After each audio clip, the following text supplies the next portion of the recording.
All right. That came on a lot quicker than I expected. All right. So before I jump into anything, do any of y'all have any questions? Morning. Anybody have any questions from last week, or are we good to go? So no. No, no, no, no. That's gonna be on Wednesday. We're gonna do a mock exam on Wednesday. You got my email, right? So if you need paper, pencil, pen, right here. All right.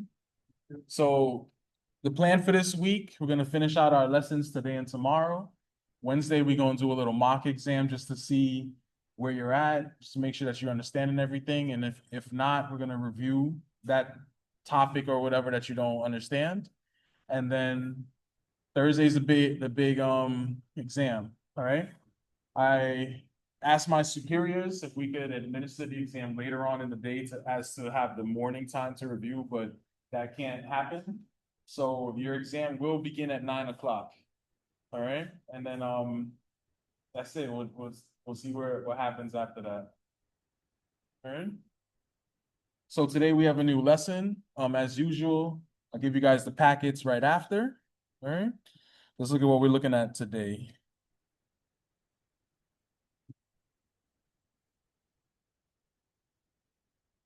Before we get into it though, I like to do a little blast from the past.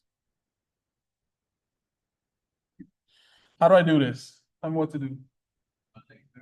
Combine like terms. Help me. Tell me what to write. Okay, so you're saying 3 plus 8, x to the second, okay, plus what? All right, 3 plus 5, and then the x, good. 5 plus 1, perfect, right? Let's combine like terms. 3 plus 8, what's that? All right, so 11x squared plus, what's that? 8x, right? Plus what?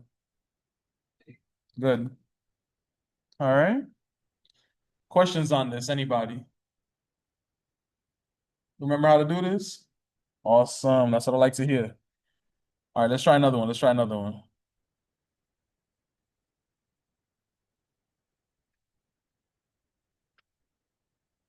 All right, a little bit more complicated. A little bit more complicated. How do I do this? What should I do? Distribute what? Negative, right? So I'm going to distribute this negative over here. And then after I distribute it, what do I do? And then negative times 2n, this is going to be negative 2n, and then negative times a negative is a positive 1. What do I do after that?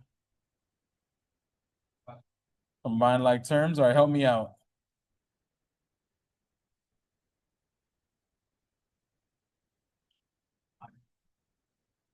Okay, so 5n minus 2n is,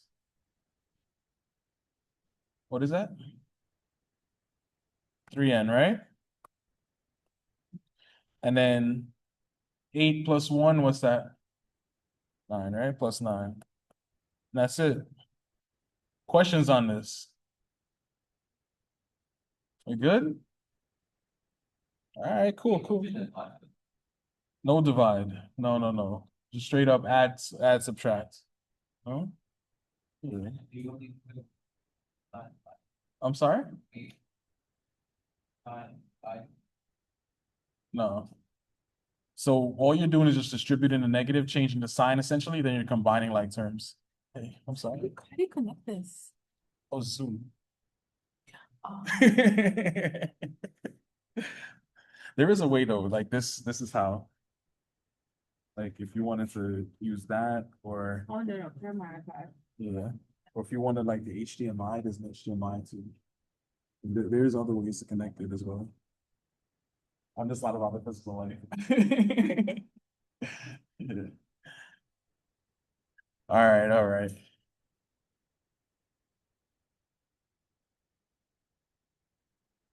Woo! This one's about to blow your mind right now. It's the hardest one of all. Who remembers how to do this? Tell me what to do here. Go ahead.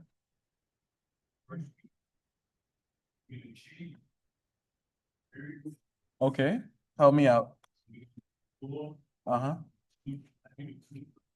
Perfect. What else? Very good. Perfect. Perfect. That's well done. Well, what should I do before that though, right? Exponent, right? Right? So 5 squared is 25, right? So I have 4 times -2 times 25. Help me out. Is it? -8. There we go.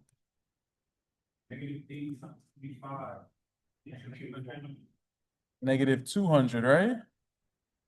Right?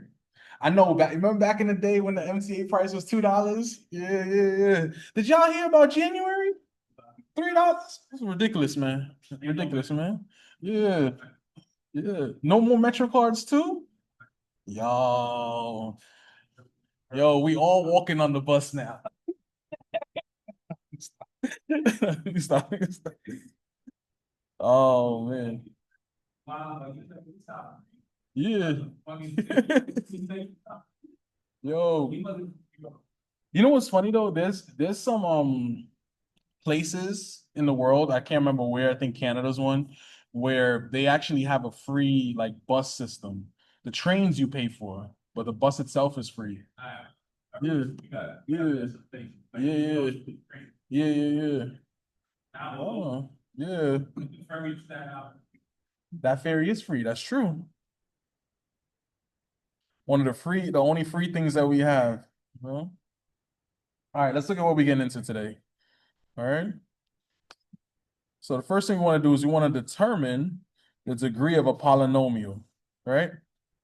So we have learned that a term is a constant or the product of a constant and one or more variables. A monomial, that's a new word right there. Monomial is an algebraic expression with one term. So when it is of the form ax to the m power, where a is a constant and m is a whole number, it is called a monomial in one variable.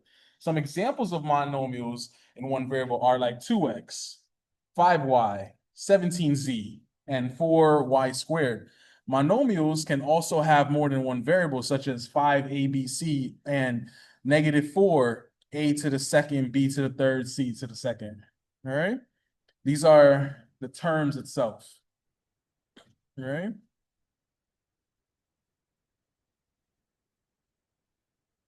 All right. Our first word of the day, let's define it. So monomial, right? So a monomial is an algebraic expression in one term. A monomial in one variable is a term of the form ax to the m power, where a is a constant and m is a whole number, right? Questions on this? Make sense? All right.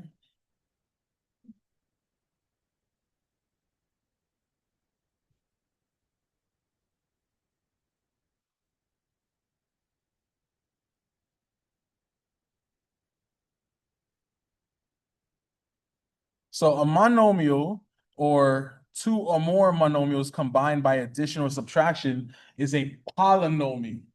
All right. So some polynomials have special names based on the number of terms. A monomial is a polynomial with exactly one term. A binomial has exactly 2 terms. A trinomial has 3 terms, right? And then there's no special name for polynomials more than 3, so we just call those polynomials. All right. So that's the idea.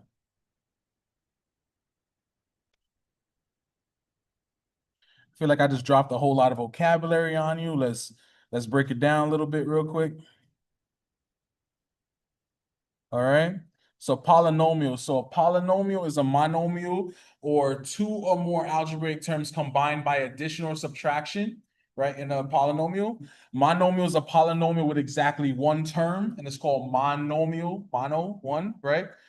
Binomial is a polynomial with exactly two terms called a binomial. Trinomial is a polynomial with exactly three terms called a trinomial. All right, just building the vocabulary here real quick. All right.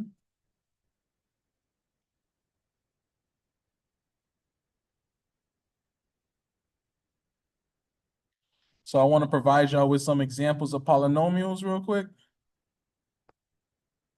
All right.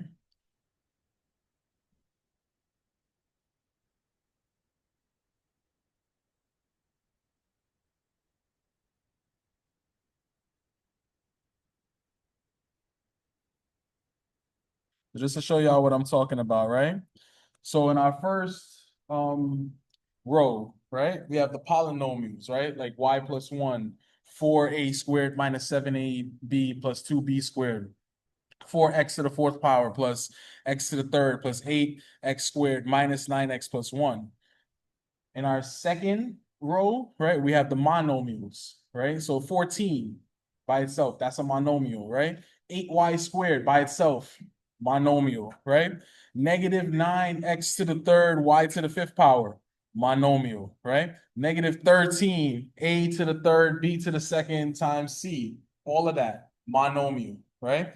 Binomial, now we have two terms being combined between addition and subtraction. So we got a plus 7b, 4x squared minus y squared minus 16, 3p to the third cube, minus 9p squared times cube. Binomials, right? It's two monomials being combined by addition or subtraction. Trinomial, three term, right? Three monomials combined with addition or subtraction. So for example, x squared minus 7x plus 12, 9m squared plus 2mn minus 8n squared, 6k to the 4 minus k to the third plus 8k, or z to the fourth plus 3z squared minus 1. All right. Notice that every monomial, binomial, and trinomial is also a polynomial. All right. So they are just special members of the family of polynomials, and so they have special names. We use the words monomial, binomial, and trinomial when referring to these special polynomials and just call all the rest polynomials. The degree of a polynomial, right, and the degree of its term are determined by the exponents of the variable, right? A monomial that has no variable, right, just a constant, is a special case, right? The degree of that constant is 0, right?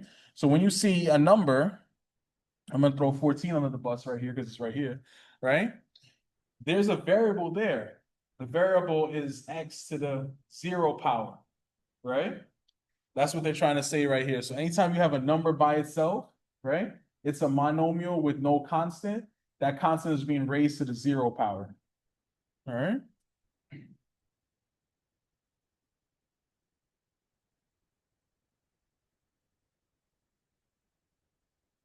All right, we got to build the vocabulary a little bit before we jump into the lesson, all right? Just a little bit. So the degree of a polynomial, the degree of a term is the sum of its exponents of the exponents of its variables, right? So once again, the degree of a term is the sum of its of the exponents of its variable. The degree of a constant is 0, right? So when you have a whole number, the degree of the constant is 0. The degree of the polynomial is the highest degree of all of its terms, right? Degree of a polynomial is the highest degree of all of its terms. Questions on this? We good? All right, let's keep it moving. That doesn't mean the degree of a constant 0, doesn't mean it's 0 power. It does, right? So if I have like 14, right? 14 has a variable next to it. There's an x next to the 14, for example. But the x is to the 0 power, and anything to the 0 power is 1, right? So that's why.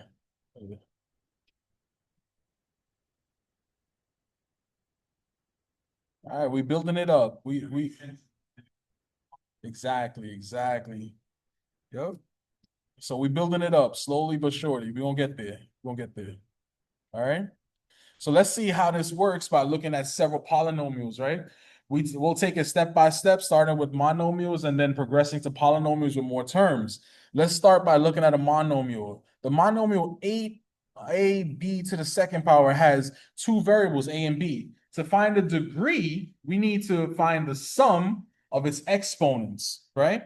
So the variable, right, the variable a doesn't have an exponent written, but remember that means that the exponent is 1, right? The exponent on the b is 2. So let's add those together, right? 1 plus 2, count your fingers, right? That's 3, right? So that's the degree of this monomial right here. All right. So you add up all of the powers, the exponents on the variable. That's how you find the degree, right, of the term.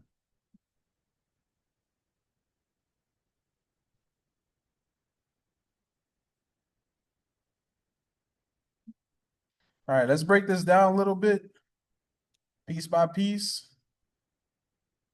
So I realize I might be just throwing vocabulary at y'all. So look, we have 8 as our constant term, right? A has an exponent of 1. B has an exponent of 2. The degree of the monomial is 3. You just add them together, 1 plus 2, that's it, right? Here's some examples of monomials, right? So for example, and binomials, etc. So for example, right, we have the monomial 14. Its degree is 0, right? We have 8ab squared. Its degree is 3, right? Because a is 1 power, b is the second power, add them together, get 3. Negative 9, x to the third, y to the fifth power, right?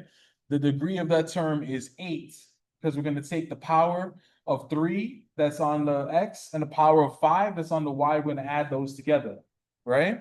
Negative 13a, right? Remember, there's no power written there, so but that means that it's to the power of 1. So that's the degree of that term. Excuse me. So binomial, the degree of each term, and then you have the degree of the polynomial, right? So h, right, is of degree 1, 7 is of degree 0, but the degree of the whole polynomial self is 1, right? I have 7b squared minus 3b, right? The degree of 7b squared is 2. The degree of 3b is 1. The highest power, right, in the polynomial there is 2, right? Because the b squared is to the second power, right? How about the x squared, y squared minus 25, all right? So for x squared, y squared, right, the degree of that monomial is 4, right? The degree of the 25 is 0, but the degree of the whole polynomial, the highest degree in the whole polynomial is going to be the 4, right? Then I have 4n cubed minus 8n squared, right? For 4n cubed, right, the degree of that monomial is 3. For the 8n squared, the degree of that monomial is 2. The highest degree in that polynomial is 3, right? Same thing for the trinomials, right? The only difference is that now I have 3 terms, right? So if I have x squared minus 12x plus 27, the degree right there, for the x squared is 2. The degree for the 12x is 1. 27 is just 0. The highest degree that's there is the 2. All right, for the polynomial. 9a squared plus 6ab plus b squared. Each one of these has degree 2. A squared, highest degree there is 2.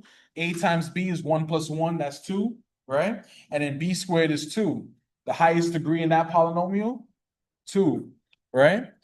6m to the fourth minus m to the cubed, n squared, right? Times 8mn to the fifth power, right? So we have them all there for 6m to the fourth. That degree is 4. For m cubed times n squared, that degree is going to be 5. 3 plus 2 is 5. All right, this one's a little bit funny. I have 8m n to the fifth, right? So that's m to the first, n to the fifth power, right? Add them together, 1 plus 5 is 6. The highest degree of that polynomial is 6, all right? Last one, I got z to the fourth plus 3z squared minus 1, right? Z to the fourth, what you call it? The degree of that term is 4. The degree of the 3 z squared is 2. The degree of the 1 is 0. The highest degree of that polynomial is 4. And that's it. Questions on this? All we're doing is identifying. We're not even up to adding yet, just identifying. Who's different? I'm sorry? Who's the degrees and monomials different than all the rest of them? Yeah. So monomial, I'm just adding up all of the powers together, right? But for the polynomial, I'm only interested in what is the highest degree, all right? Not the individual monomial, which monomial is the highest and what is that highest degree power? That's what I'm interested in. All right?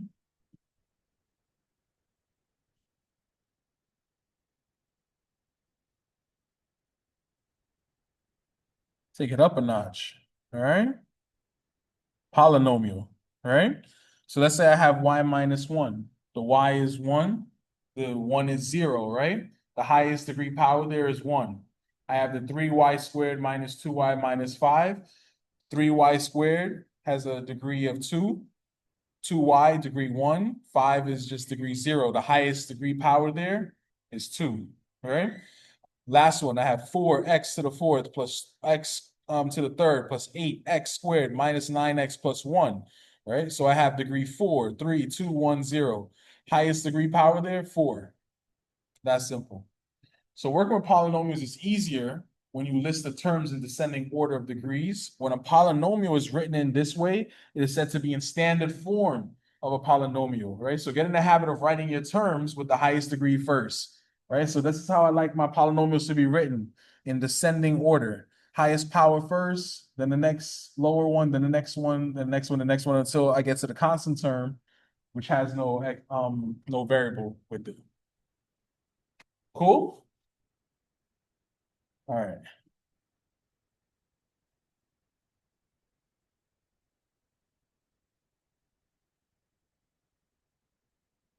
Real simple exercise. Let's try this out.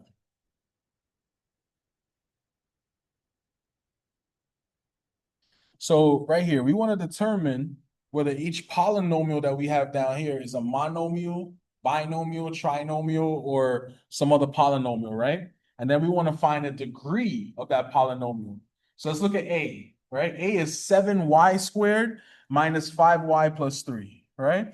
So 7y squared minus 5y plus 3. What is that?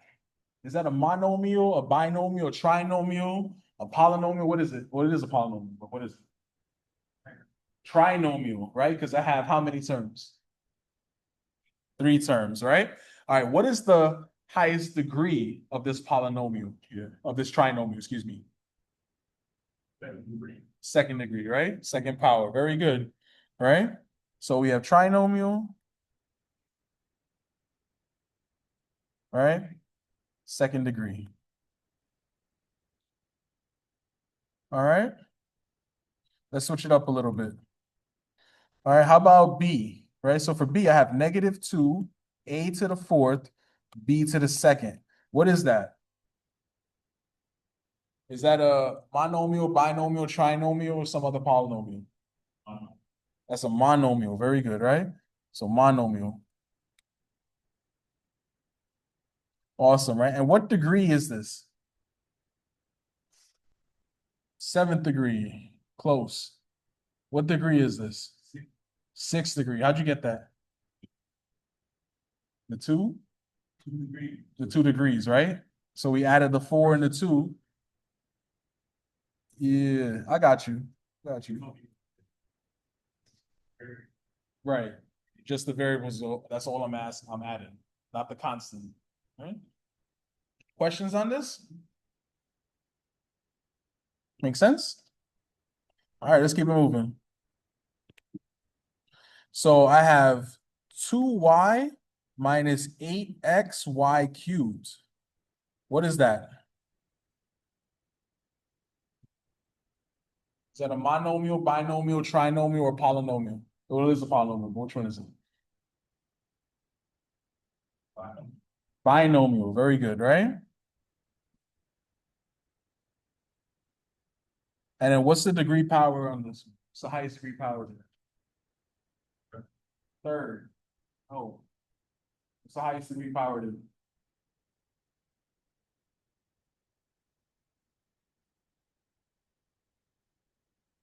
What is it? What's the degree of this binomial? Is there a difference when you ask highest degree and degree of? Yeah, well, it's the same thing I'm asking, in a sense. But for the first expression, Yeah. that you added it's the sum of all, or is it the highest? The sum of them, that's what it is. It's the sum of them. So for the first question, you don't have the 5y to the first power? No, it's just the first term, which is the 7y squared, right? That's gonna be the highest degree power, and that degree is 2. Right? So for the middle one, right, that's a monomial, that's one term, right? The highest degree power of that, you add the exponents there. So 4 plus 2 is 6. So that's degree 6 That's only for binomial, you add it together. for all of them. You add the, whatever, you want to figure out what is the highest power, like which term contains the highest power and what is it? Right? So that highest power is a degree of the term. Right? So that's what I'm asking for this one right here, right? It's not 3, I thought you. It's not 3. It's not 3. What is it? Oh.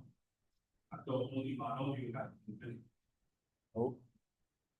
Somebody else guess. It's not 3. What is it? Throw out some numbers. 4. How'd you get that? The y to the third plus the x, right? 3 plus 1 is 4. That's it, degree 4. All right. Whoops, I'm about to write on the wrong screen. You gotta go back. You gotta change. Uh-huh. We change the thing blue, like dark, but I didn't see it. You know, your previous terms Okay. had the previous, Oh, the turquoise? I got you. I really couldn't see it. I was in freestyle. Got you. It's all good. It's all good. It's all good. How about E? E is just plain old 15. What is that? All right, so the degree is 0. Very good. But what is this? Is this a trinomial, a binomial? What's 15? Monomial. Very good.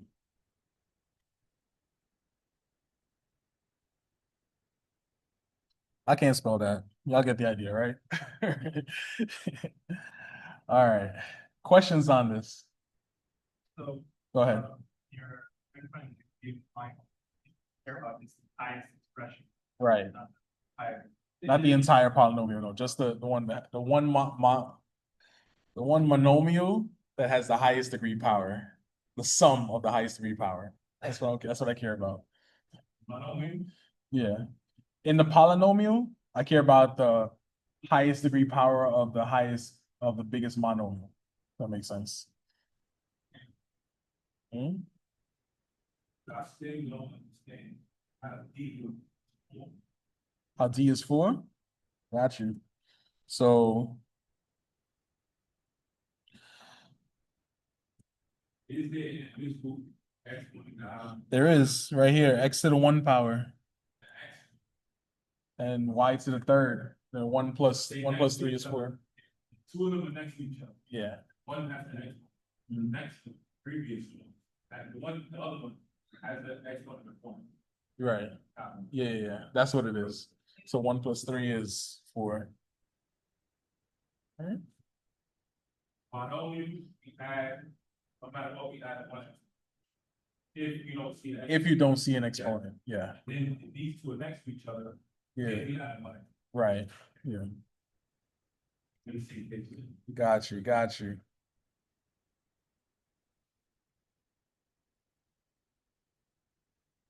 All right. Y'all want to try one or y'all feel like y'all got it? How y'all feel? Want to try one? All right, let's go.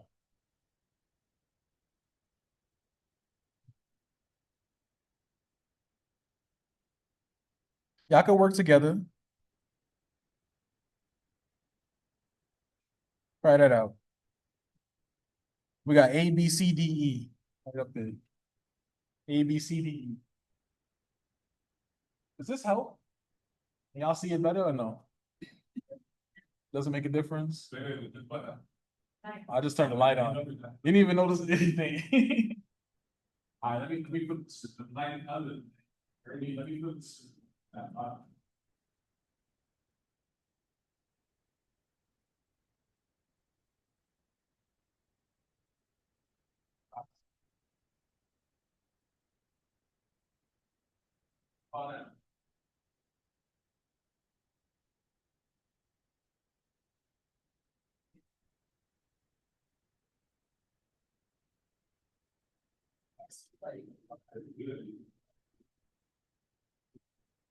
This don't help. I'm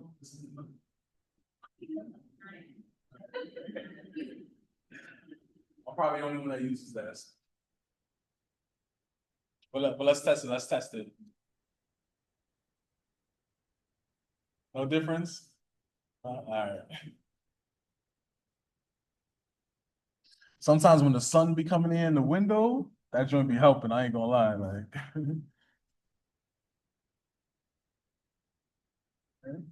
So I want to know, is it a monomial, a binomial, trinomial?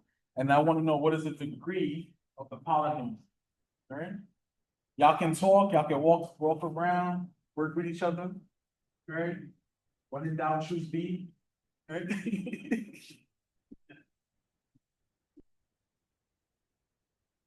You think?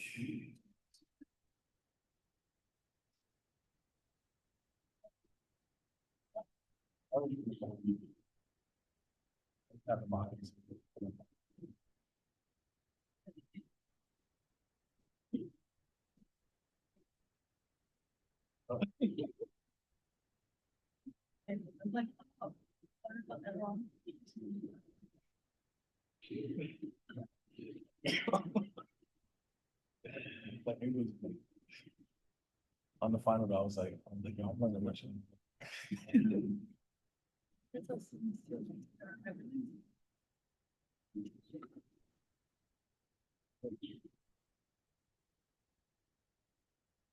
That's the.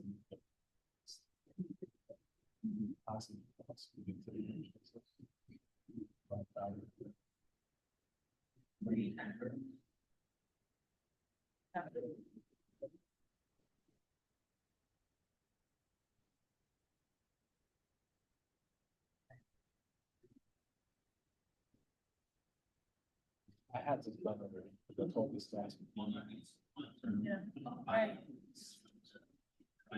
What I did do though, is I made a, like, I'm answering questions, and I do is like that.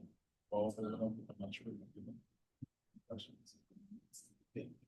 It's like all about the section. And then I asked them to do it. This day and do it. I also record the lectures, so they'll get this, like in an email, and then watch it right away. Thanks.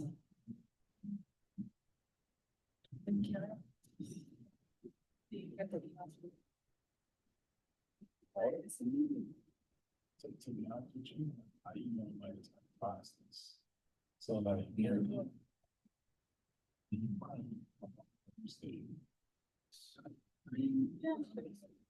have stuff.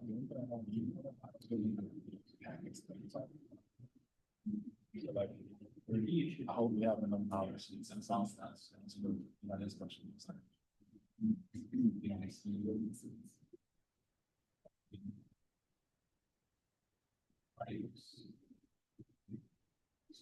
this helps them to learn things.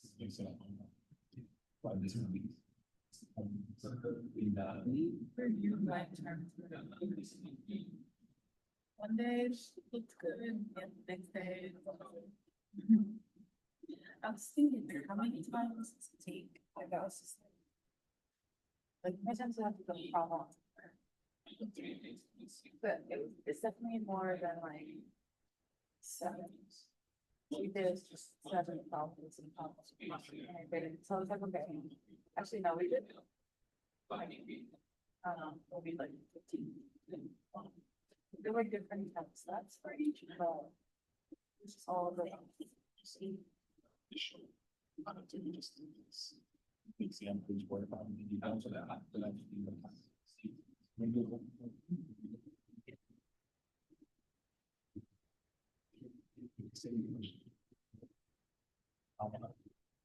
That's a question.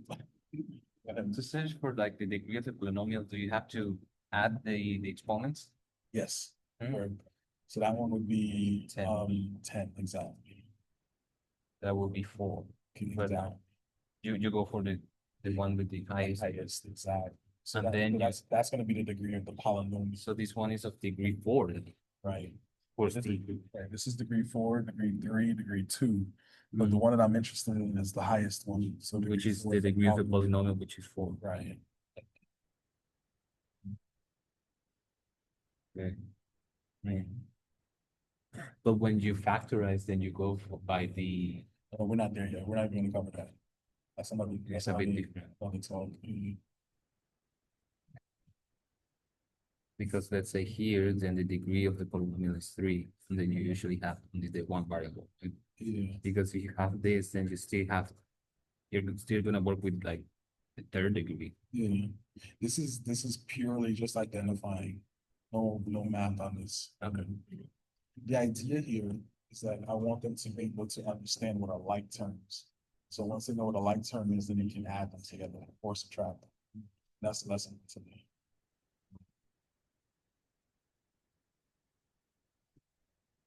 Gotcha. If you guys need scrap paper, pencil or pen, it's up here, right? Yo, Alex hooked you up, man. I sharpened them. Just for you, man. Just for you.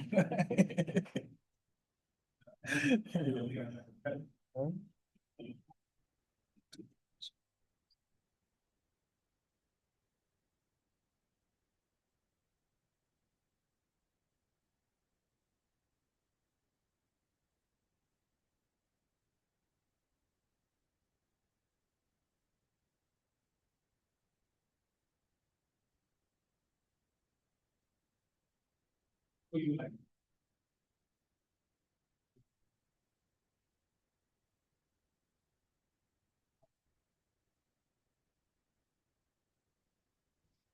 Ready?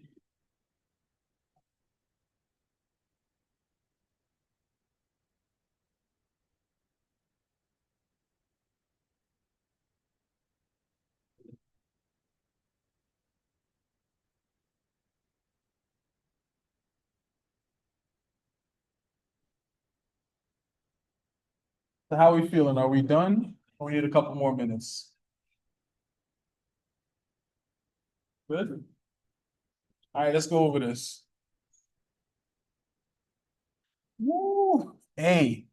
For A, I got -5. All right. What is that? Is that a monomial, binomial, or trinomial? Monomial, right? Mono, because I can't spell. All right. Now, what is the degree of this polynomial? First degree. No, give me something better. What is the degree of this polynomial right here? -5. But I thought it had the x versus 0 degree, Degree 0. 0. Yeah. I didn't know you could say exact 0 degree. Yep. 0 degree. That's what it is. 0 degree. All right. Questions on this? I'll learn. All right, let's keep it moving. Let's keep it moving. So I have 8y cubed minus 7y squared minus y minus 3. All right. What is this? Polynomial. I like it, right? That's poly, right? Now, what's the highest degree power here? 3rd degree. Degree 3. And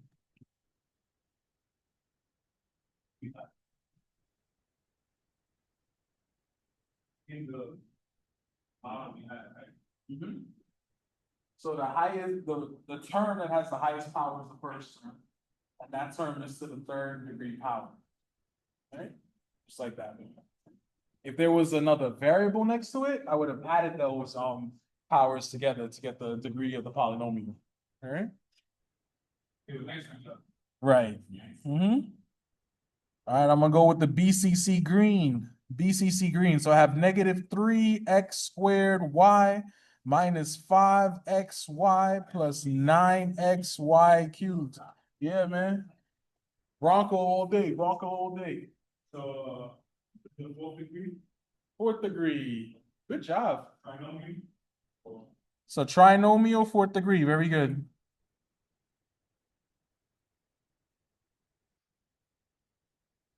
That's perfect. All right. Let's go with oh boy. What we gonna do here? What we gonna do here? I'm gonna go with the gray. I'm gonna go with gray. So I have -3x to the 6, y to the third, z to the 1. What is this? Is this a monomial, binomial, trinomial? What is it? Monomial. Very good, right? So this is mono. And what is the degree of this polynomial? I heard 9. No. 10. Very good. This is degree 10.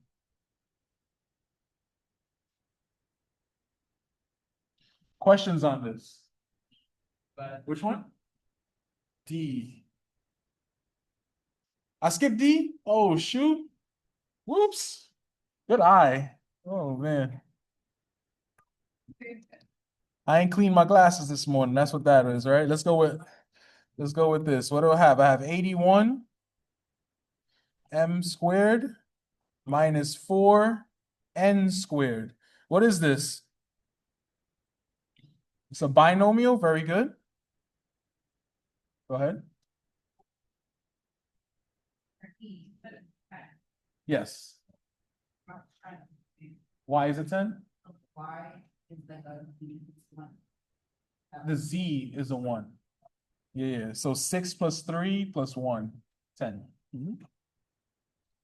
So for, I believe it's D, which is in red, 81 m squared minus 4 n squared. We said it's binomial, right? And this is of degree what? Say it again? Or someone say, no? I said we do an exponent. Yes. Yes. So what's the highest degree power here? 4, no. 2. Very good. But they're being added or subtracted. It's only when they're multiplied that you add the powers together.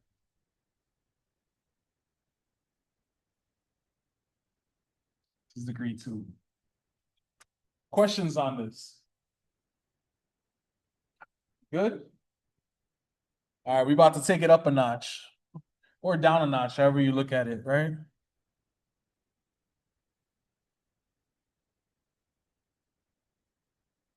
Let's talk about what we're gonna do first, and then we get into it.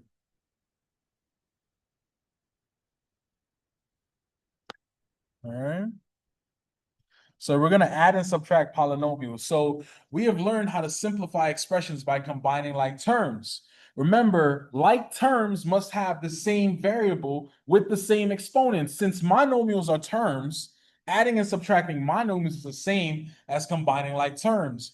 If the monomials are like terms, we just combine them by adding or subtracting the coefficients, right? That's the hard part. We got to add, right? Everybody here good with adding? All right, I'm not so good though, so y'all got to check me sometimes. Y'all got to check me sometimes, all right?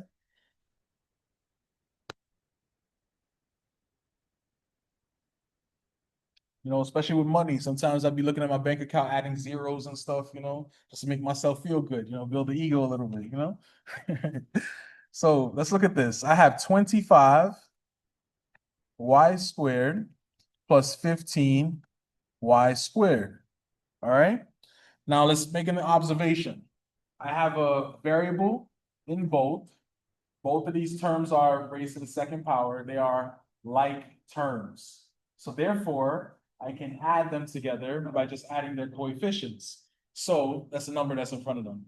right? So 25 plus 15, what's that? 40, right? So the answer to this is what? 40 y squared. I'm done. That's it. All right. Let's try the next one. Decisions. What we gonna do? What we gonna do? All right, let's go with orange. Oh yeah. I was trying to choose a color. Yeah, so 16 PQ cubed minus negative 7 PQ cubed, right? So first thing I gotta do, like in our practice problem, we're gonna distribute that negative, right? So I'm gonna distribute the negative over here. Bam. So now I have what? 16 P Q to the third. A negative times a negative is a positive. 7 PQ cubes. Now, do I have the same variables to the same power?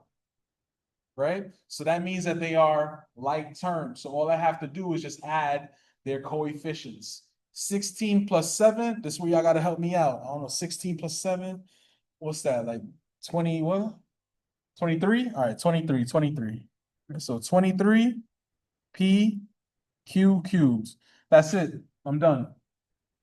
Questions on this?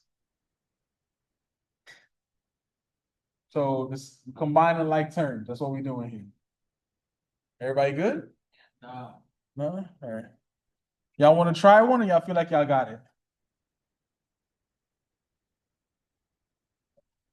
You want to try one? All right. Don't be scared though. If y'all feel like y'all get it, I could move on. I got a lot to do, but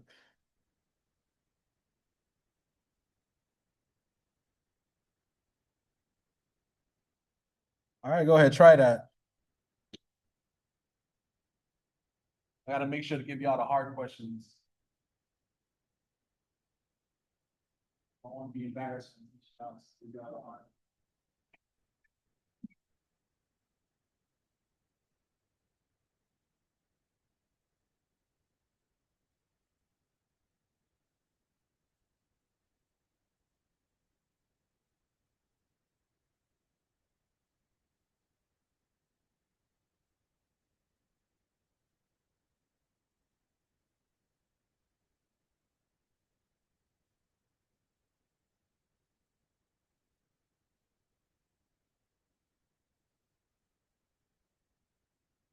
First of all, meeting some of y'all. Like, what's everybody's major? Just curious. Anybody a math major? Oh dang, I get no love. Computer science major? Computer science majors? All right, here we go. There we go. Got some computer science. Yeah, I got you. You look like a business major. I don't know. I feel like you're a business major, man. I like that. Business. I see you as like a quant engineer or something. I don't know. Yeah, Automotive technology, so it's getting supply side. that's fire. That's not like engineering, that's like we person. That's one of the few degrees that get paid 6 figures. Man. It's fire. Like, let's see, my baby, my brother, let's see. Like that. I can go. 6 figures are great, go. Yeah, when you Go get that. I'm telling you. now, We make money, and that's not you owning your own joint. That's just you working. now they tell it. The wave of the future is supposed to be electric cars. What about you two with that? They got it. So they didn't do it right. They didn't do it right. Oh, They didn't advertise it, so 10 kids, you need at least 10 students to get class. So we didn't get it, we're not doing good, I'm not gonna make it at the top, get it. Listen, I seen it on the news. That's hella advertising. I was watching Bronx News 12 and it was like, yo, BCC got electric car, like automotive engineers. Yeah, I swear it. No, I respect it, I'm saying, they did it like, bro, they didn't do it last year. Yeah. Not doing this semester. Like, they go next semester, but it doesn't even matter, like, that's not for me enough. Yeah. But this semester I take electric, I take hybrid vehicles, but not, I take electric and hybrid vehicles, but not that they talking about.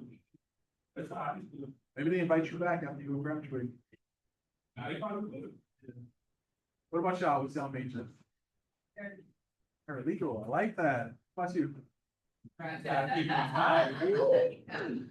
See the little, Ooh, you about to make money? Ooh, damn. Yeah. So you lead to what? Quant engineering? Nice.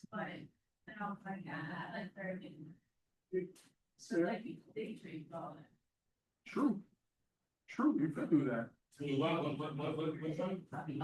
now, he lives in my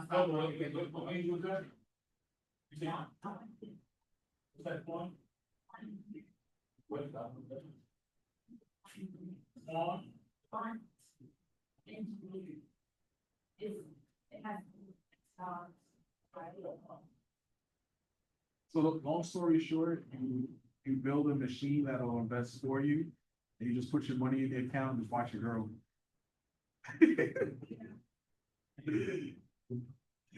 There's not math behind it though, right? Don't think that it's like simple like what you said. QUENT. Yeah, like quantum, Yeah, exactly. That's it. Yeah, quantum engineering. yeah. Or quantum finance. That's nice. What you mean? What you mean? I'm not gonna lie. You gonna love geometry by the end of the I mean, I've had. love geometry. It's like I've worked with my great office, like that, like.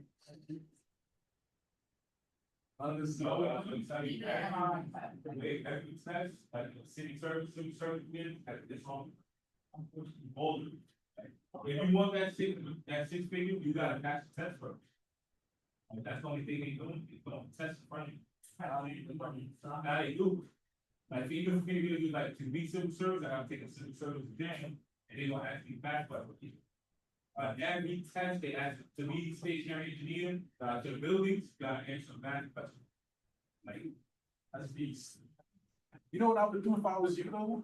I feel like every major, there should be like a stepping stone to the major, so to speak, right? For you, I like truck driving. You know, like, I don't know if you ever seen what you gotta do to get a class A license, but No, I have my class A permit. yeah, you got your class, so you already know. You know, you gotta know what you know, Inspection. just to. Yeah, you know, teacher inspection. Yeah, That's yeah. what basically know every. Yeah. Component, yeah, Yeah, yeah. yeah, yeah. Now, bro, listen, I ain't gonna lie, I'm open ready. I'm dancing with it. That's what's up. Listen, you know, That's what's now, up, man. you gonna do that work too hard to get far. That's good. I'm just That's kidding. good. Like, You gonna go to the bachelor's after this? no, You gonna get your bachelor's yeah, after this? They introduce us to a lot of people in the career days, so there's like a lot of people that graduated from here. Yeah, yeah, yeah. That's like bosses in sanitation, the boss of mechanics and sanitation graduated from here. Nice, The boss of garage and sanitation, the boss of garage and mechanics graduated from here. nice. Some, the two bosses in Con Edison, in mechanics graduated from here. That's fine. I didn't even know that. Cordero, Professor Cordero, Yeah, like he had them come, they were his students 30, 40 years nice. ago. Wow. So they came talk to us, they guaranteed a job in New Jersey, United States. That's Like, good. if you graduate from this Yeah, program, they guarantee you jobs. that's good. Because the city can't take street mechanics at all, the city has to take qualified with paperwork. Gotcha. You don't even need to know it, they can teach you, you gotta have the paperwork, that say, That's you fine. did the, you know?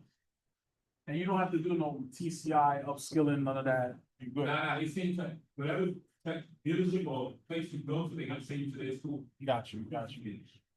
Alright.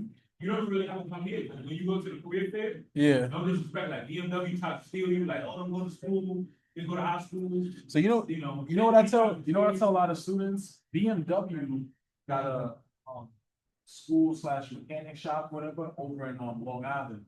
Right next to them is SUNY Yeah, they got, yeah, pro, yeah. SUNY something, I They can't remember. have a mechanic program. I think it starts with at Farmingdale. I think that's the one, right? So when you can go to Farmingdale, cop your bachelor's in automotive while at BMW working bread, you know? What happened? Now, but I wanna do engineering after that, because I heard this in City Tech. Yeah, I think it's called City Tech, I work next to it. Yeah, I'm a union, so they get like a deal, Yeah, like you could go in. that's fire. And this is New York City, if you're gonna do your resume, you make those school for free. Yeah, You don't spend about an hour. yeah, true. Please not come up. I got you, man. Oh, man, be better than me, man. Better than me. All right, look, we got 12q squared plus 9q squared, right? I want to combine like terms here, so what do I get? What's the answer? 21q squared. That's good. All right. So over here, I got 8m n cubed minus negative 5m n cubed. All right.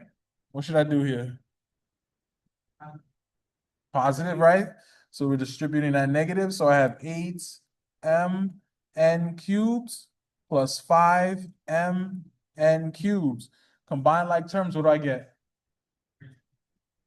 13m n cubed. That's it. Questions on this? We good? All right, bet. All right.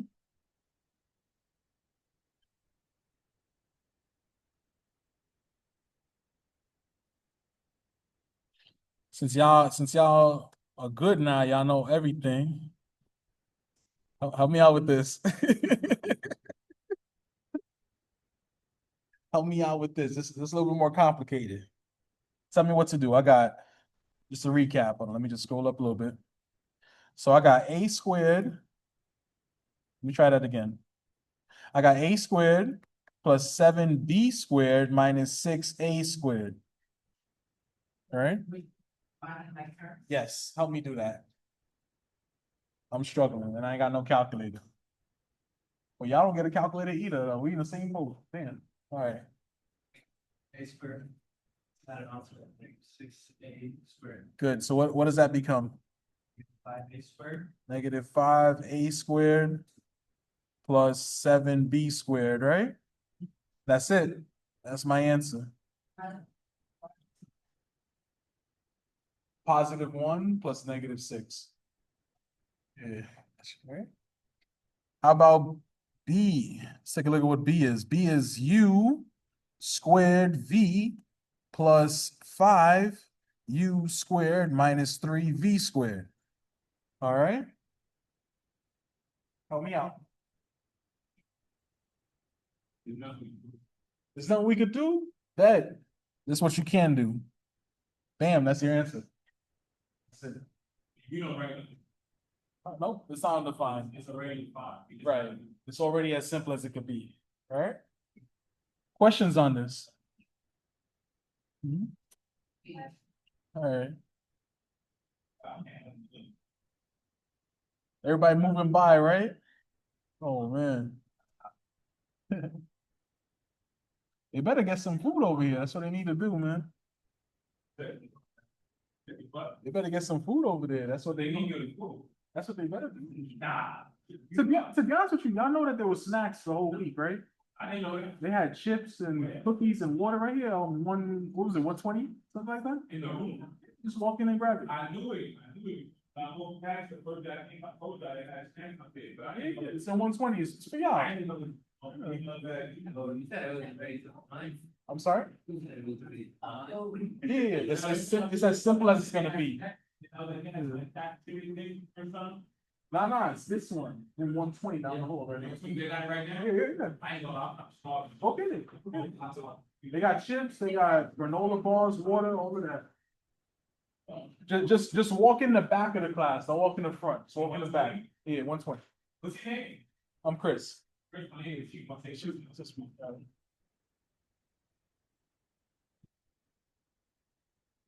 All right. So we good? I can move on, or y'all want to try one? I'm hoping y'all tell me I can move on. What y'all think? I can move on? We good? All right, bet. That's what I need. I need to catch up on time. Yes, I do.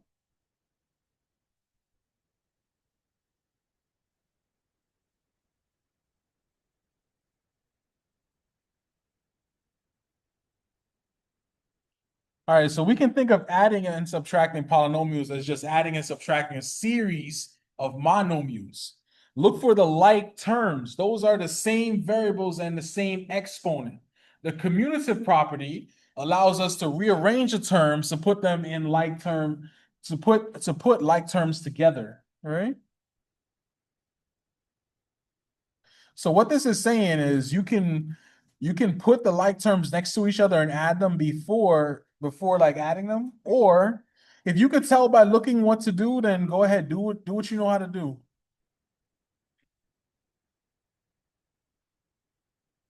Nah, there's no juice, only water.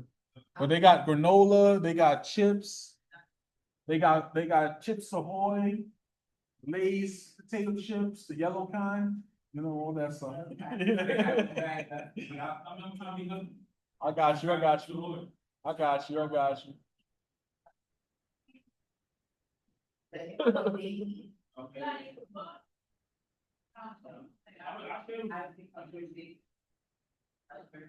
Now, the reason I grabbed all that, Nah, listen, come back and be here. listen, they got extra. I know, I see it like, no, I mean, I see It's- I'm just saying, I try not to. it's not the last bag of chips. They got more hidden in boxes that you can't see. I Yeah. didn't wanna crack it up. Gotcha. I don't wanna crack it all up. Nah, do it, man. There's a whole bunch of people here.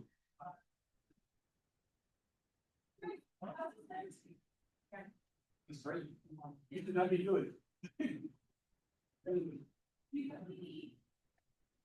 They get paid serious money soon. You know, but wait, that's free, right? Like, that's not the regular sports stuff. You see it? No, I never do get to it. They send emails like, oh, we're not doing side with this. I don't have to show you this.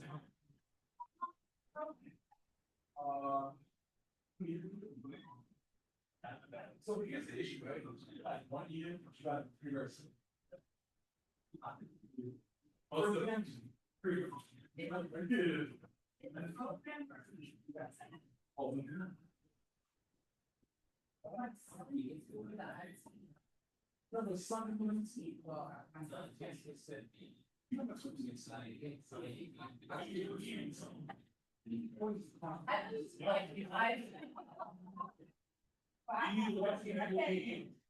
And I swear to God, you think we have to eat, and I was sitting there, I'll be like, I'm going to sleep.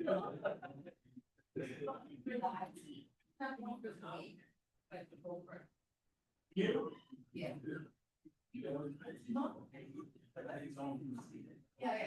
Probably the math part, Okay.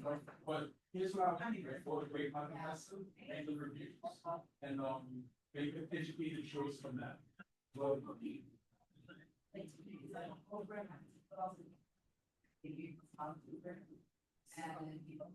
her, not going.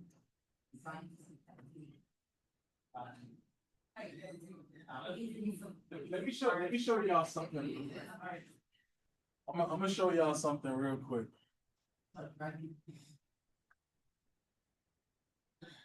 Y'all finished with the with this problem, or y'all still?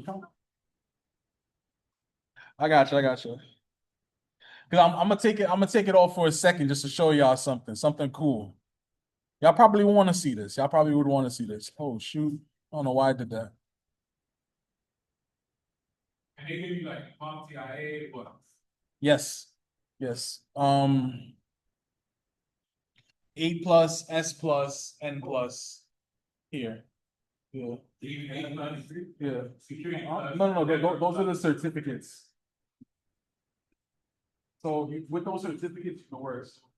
With 8 plus, you could go to like the Staples, Best Buy, you know, the shoe spots, whatever, like Apple. You can start you start working like immediately 8 plus, right? But that's not the point of the program. The point of the program is security, right? So you're gonna be an S plus and an N plus. Jump to the field. So like, but it's good though. You Not a know, lot, if you want to trifecta out, yeah, you want a little more than that. They want something more red hat, red glove, something red. that's next level. But after you get that, Yeah, you're right, though. There's penetration testing, there's red hat, hacker, monkey hack, all that stuff. you do that too. Nah. I know about it. Because the thing is that when I was here, I was a computer science major and I did math, the double major. So that's why I didn't know about that. But let me show y'all something real quick.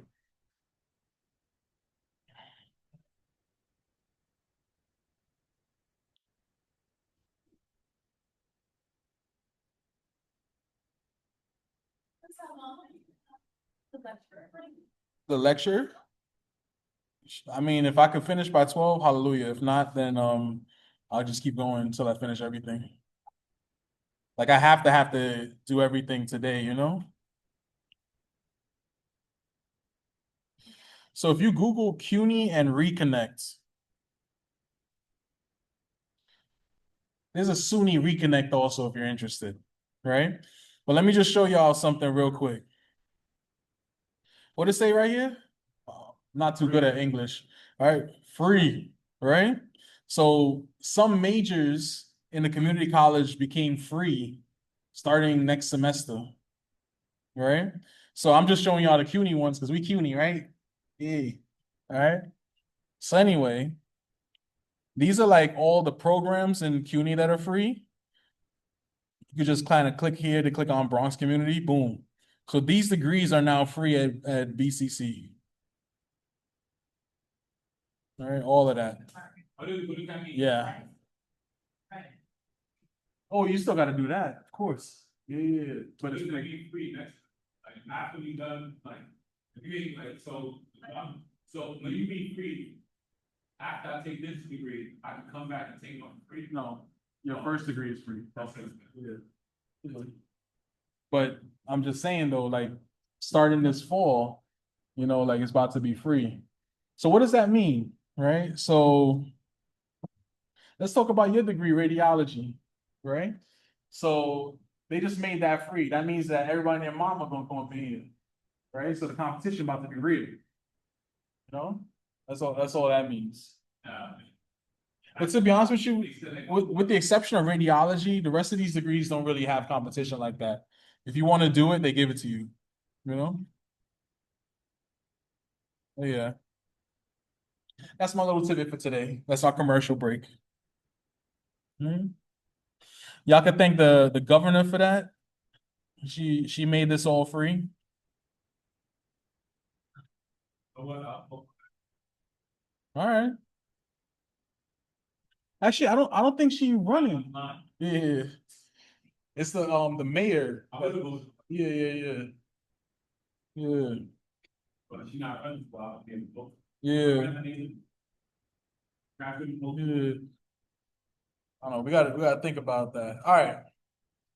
How I do this? Help me out.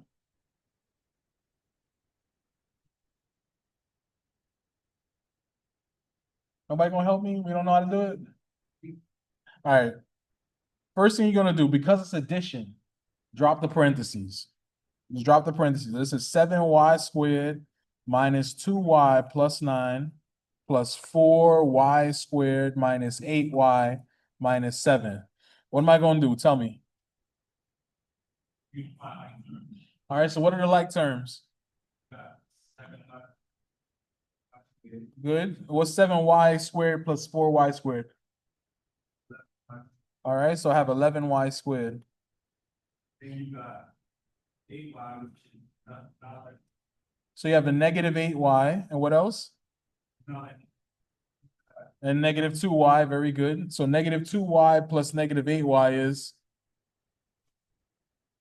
Oh, I didn't know you. Good. Yeah. Negative what? Sorry about that. Say it again. Negative 10y, right? Last, I have the constant term. I have 9 and I have negative 7. Add those together, what do I get? 2. And that's it. Go ahead. Uh-huh. Oh, you want to do it like that? I bet. Let's do it like that, right? So another way that we could do this, right, is we can actually put the like terms next to each other and then add them together, right? Let's do that in our BCC green. So that means that I'm going to put the 7y squared plus the 4y squared minus the 2y minus 8y plus the 9 minus 7, right? So now these are the like terms, these are the like terms, and these are the like terms, right? And now we just have to add them together. right? So 7y plus 4y, that gives me my 11y squared. Negative 2y minus 8y, that gives me my negative 10y. And then the 9 minus 7, that's going to give me my 2. So 2 different techniques, however you guys like to do it. As long as y'all give me the right answer, I really don't care how y'all do it. To be honest with you. Mhm.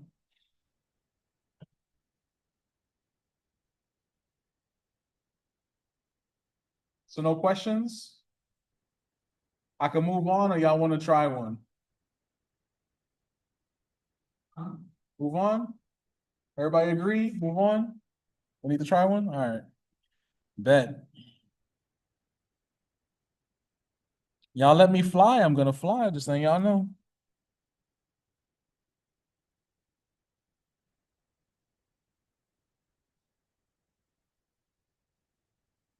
All right. So be careful with the signs as you distribute while subtracting a polynomial in the next example. All right. So let's check this out.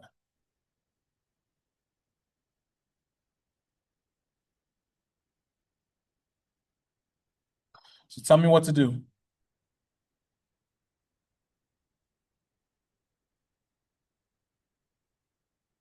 What should I do?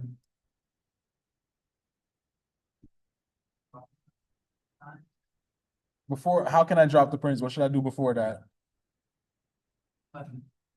Right? So I should distribute with the negative. Very good. So now what do I have? I have 9w squared minus 7w plus 5, right? A negative times a positive is a negative, minus 2w squared. A negative times a negative is a positive, plus 4. All right? How do you want to do this? You want to put them all next to each other? Do we like that technique? Yeah. You do? All right, let's do that. So I'm gonna have what? 9w squared minus 2w squared minus 7w plus 5 plus 4. All right? So what did I do there? I put the like terms together. So this is a like term, right? And then these are like terms. After that, combine like terms, right? That's a $50 word for add, all right? So what is 9w squared minus 2w squared? So I heard 7w squared, all right? Minus 7w, and then what's 5 plus 4? 9. Thank you, thank you. I appreciate it when I don't have to add. I don't know how to add that well. Questions on this? Anybody? Oh, thank you, thank you. Thanks. Yeah. All right, I'll keep it. All right. So no questions? Go ahead.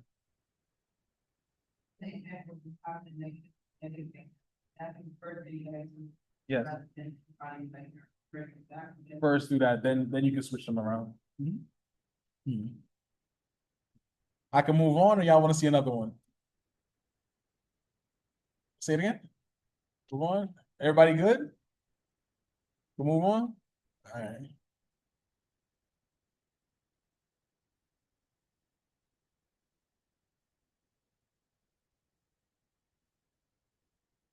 You see, I want to pick out the hard questions. Oh, shoot. This the one right here.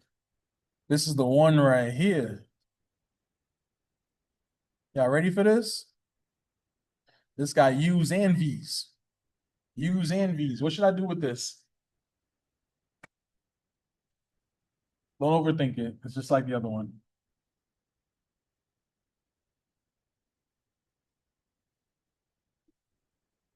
Well, that positive sign, Okay, so it's a positive, so I should, you gotta distribute.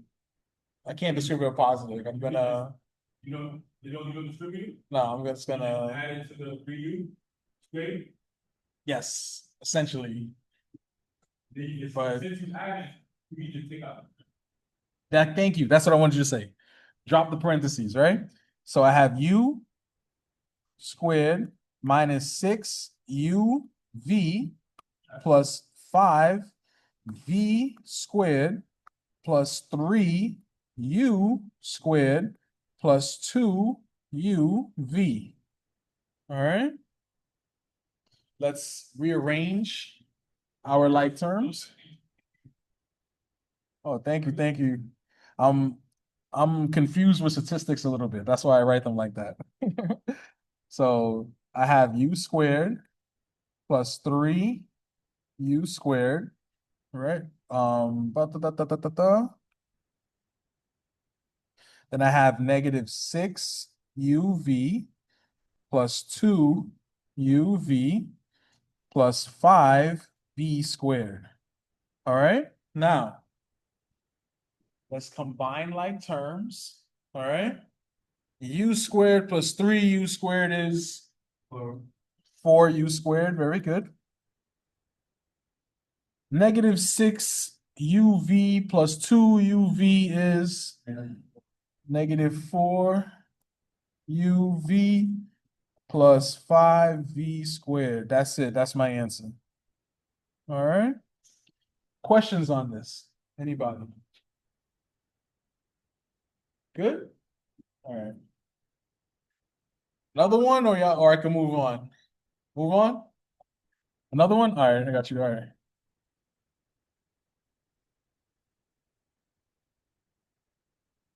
You need another one. Let me give y'all the hard one. All right, there y'all go.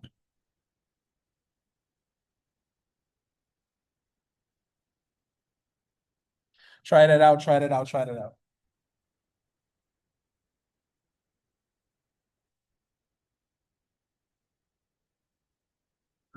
Just combine like so we can combine like terms.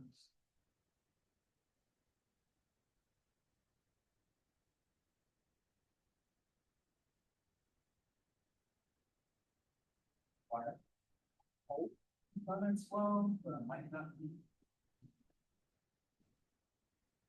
And 46. Things that I wanted to do the exponents of scientific notation today. If I don't do that, I don't have time to finish division tomorrow.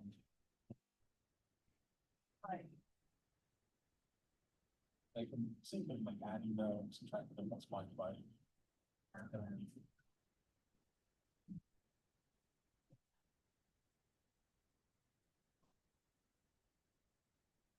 That's a lot.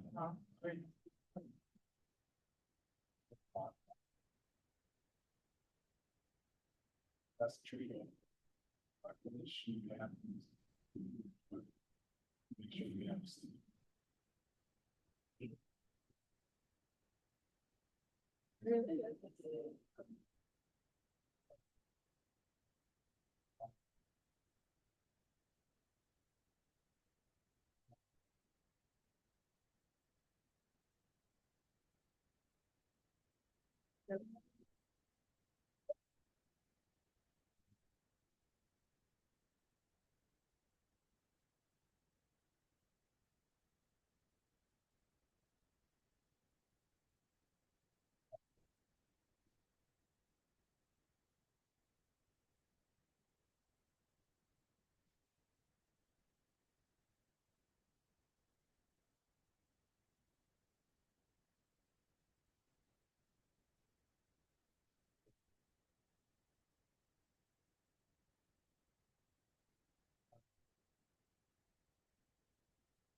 They're probably not.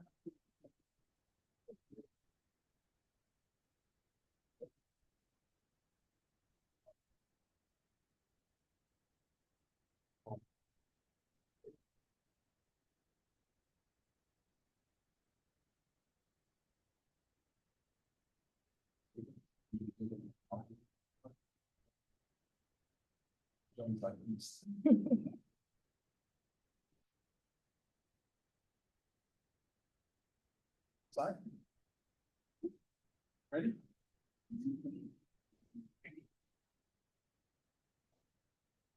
All right. So I have addition, right? So that means I'm gonna do what? Add, right? I'm gonna drop the parentheses, right? So now I have 3 x squared minus 4xy plus 5y squared plus 2x squared minus xy. Now, let's rearrange it, right? All of our like terms, right? So I have 3x squared, 2x squared. So this is going to be 3x squared plus 2x squared. Then I have a negative 4xy, negative xy. So negative 4xy minus xy. And then lastly, I have a plus 5y squared. Now let's combine like terms, right? 3x squared plus 2x squared is 5x squared. Very good. And then negative 4xy minus xy is negative 5xy plus 5y squared. That's it.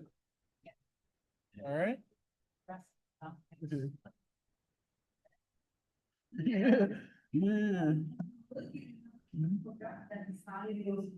It does. Yes, yes. Signs are associated with the coefficient.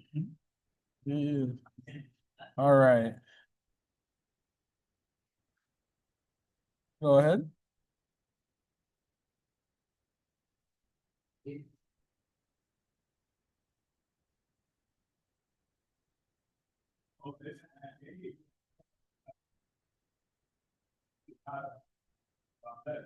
All right, we got a fan favorite coming back now. Fan favorite, right? So we're going to evaluate a polynomial function for a given value, all right? So a polynomial function is a function defined by a polynomial. For example, f of x is equal to x squared plus 5x plus 6, and g of x is equal to 3x minus 4. These are polynomial functions because x squared plus 5x plus 6 and 3x minus 4 are polynomials, all right? So here's what we're doing.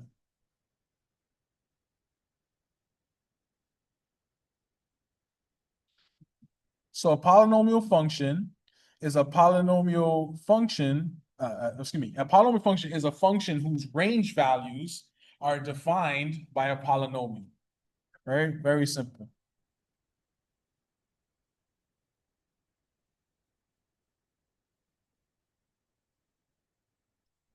All right.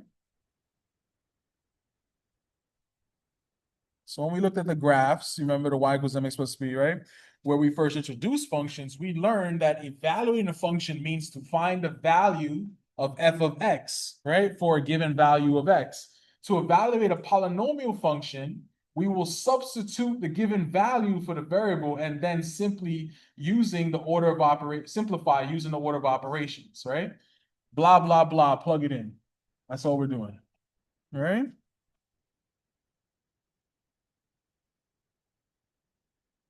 Y'all gonna have to help me out with this section, man. Like this a lot of math right here. I could do C. I don't know about the other two though. But I could do C. I could do C. All right. So let's look at A, right? A is f of 4, right? So what does that mean? I have my original function, f of x is equal to 5x squared minus 8x plus 4. I want to do f of 4, so I'm going to replace x with 4, just like what we did before in the practice, right? This is going to be minus 8 times 4 plus 4, right? That means the function of x. Yes, right? So basically, I'm going to plug in 4 in for x, right? Then we just do the math, right? 4 squared, what's that? 16, right? So this becomes 5 times 16 minus 8 times 4 plus 4. And then 5 times 16 is what? What is it? 80. Appreciate that. And then minus, what is 8 times 4? 32. And then plus 4. Now, what is 80 minus 32? What is it? 48. 48? Okay, that sounds good. 48 plus 4, what is that? 52. All right, that's my answer. I'm done. Just evaluate. That's all I'm doing. All right? Let's try B. Let's try B. B says f of -2.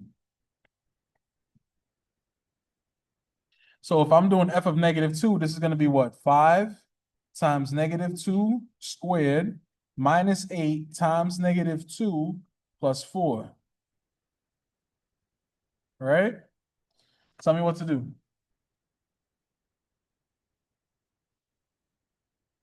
So -2 squared is what?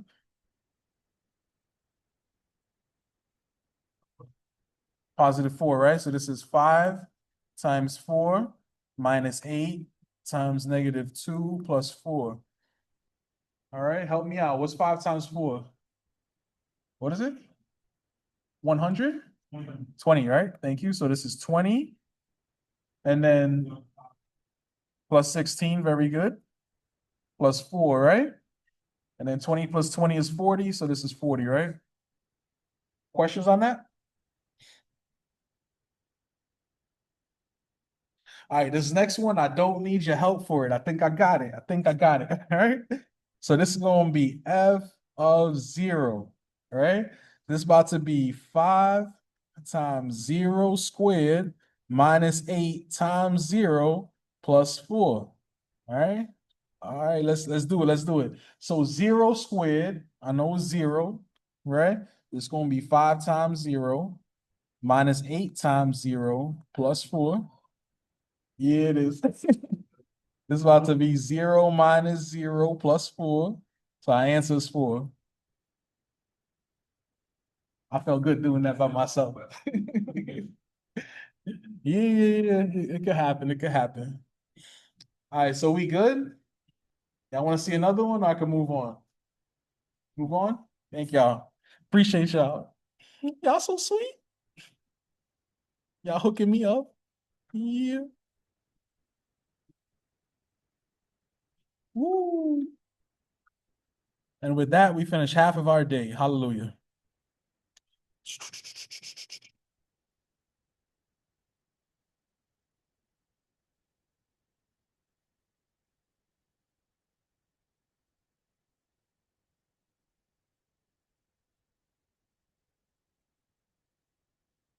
All right, real quick, real quick. I want to start with a little blast from the past, right? Help me out. What's the answer? -8. Very good. All right. So -2 times -2 we know is +4 times -2. So the answer is -8. Questions on this? Anybody? We good? All right, cool, cool, cool, cool, cool. Woo, I'm about to get y'all with this. I'm about to get y'all with this. I know y'all don't remember this on the first day. Right here. What's that? 8x divided by 24y. How I do that?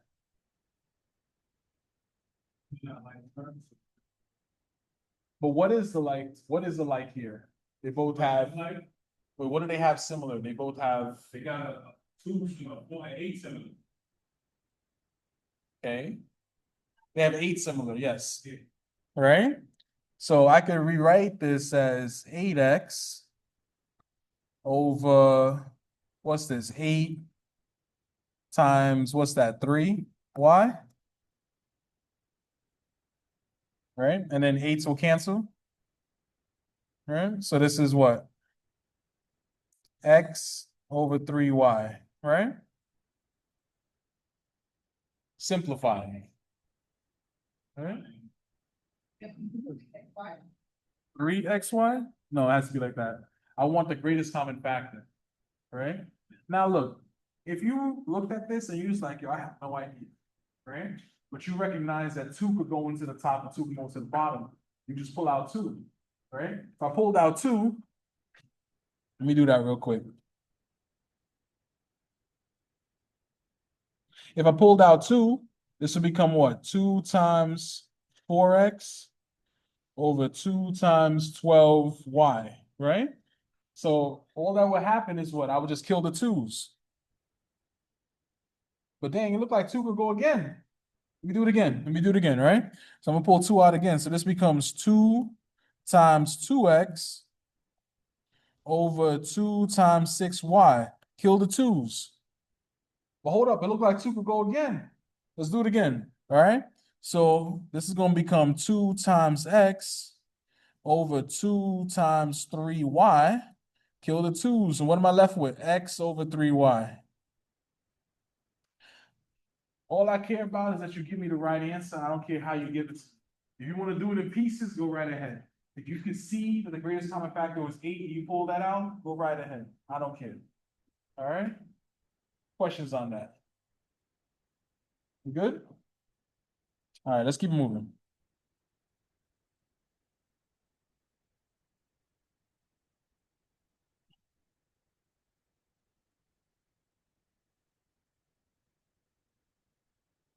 So now we're going to talk about simplifying expressions using properties of exponents. So remember that an exponent indicates repeated multiplication of the same quantity. So for example, in the expression a to the m power, the exponent m tells us how many times we use the base a as a factor, right? So a to the m power is equal to a times a times a times a, m factor times, right? Or for example, let's say I have -9 to the 5th power, right? What does that mean? That means -9 times -9 times -9. I'm gonna have 5 -9s all multiplied to each other. All right? We on the same page? We good for this? All right.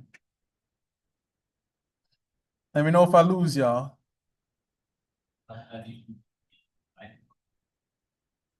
Uh-huh. I can't change it now.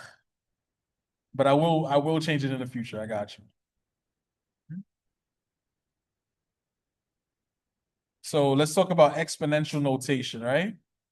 So my base is the a, right? And my exponent is the power that's on there, right? The m power, right? So a to the m means a multiplied by itself m factor times, right? This is read as a to the mth power.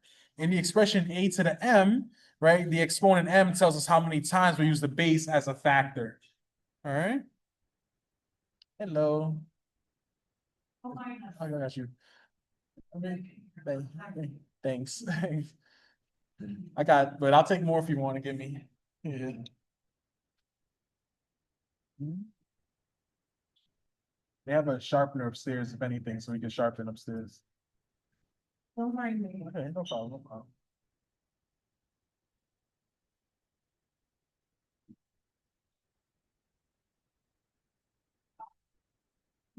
You're safe. Oh, appreciate that, appreciate that.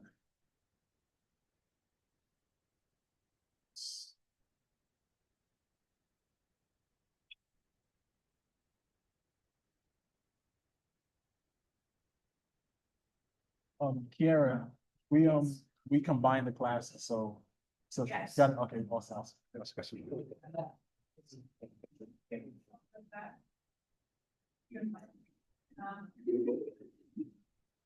He's over here.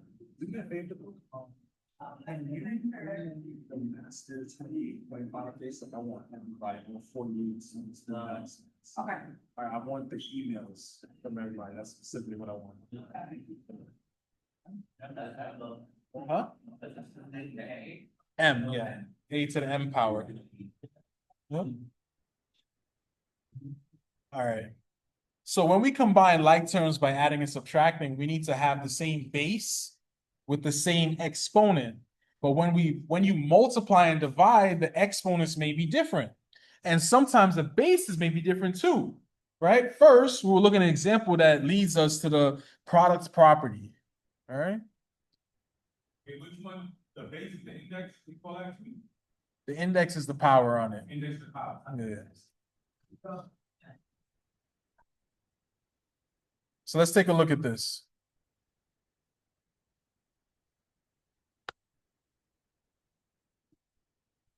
So this says x squared times x cubed, right?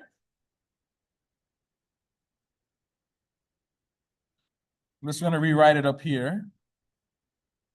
This says x squared times x cubed, right? What does that mean? For x squared, it means x times x. For x cubed, it means x times x times x. And if I'm multiplying them all together, right? How many of them is there? 1, 2, 3, 4, 5. So this becomes what? This is kind of small. I'm just going to rewrite this up here. X to the 5th power. That's what I'm talking about. Questions on that? Good? All right. So you mostly ignore the exponent. I'm not. I'm adding them. You multiply. When I multiply exponents, I add the powers. Say it again. When I multiply exponents, I add the powers. Which one's the exponent? Power, The right? power. Yeah. Yeah. Yeah. The reason why I'm adding them, right, is for example, If it was two x squared times 5x squared, it would be 10x to the 5th power. 10x to the 4th power. No, I said, if it was two x. We gonna get there. You can advance. You can advance something. But we gonna get there. I got you. No, but if it was just a number in front of you, what would you do? Multiply them. Same Numbers, unit, right? Yeah, same way, but then you would add the exponent. Yeah. Yeah, right? So x squared times x cubed, right? If you expand it, you'll see that x squared is just x times x cubed is just x times x times x. Add how many there are. There's 1, 2, 3, 4, 5 of them. So that becomes x to the 5th power, right? That's the lesson here.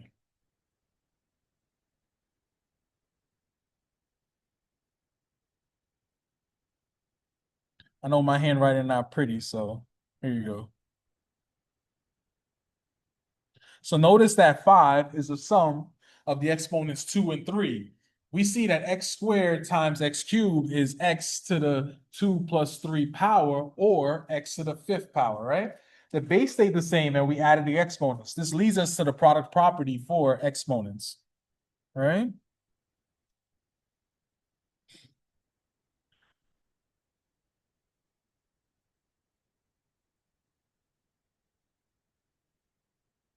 So this is the product property for exponents. So if a is a real number and m and n are integers, then a to the m power times a to the n power is going to be equal to a to the m plus n power.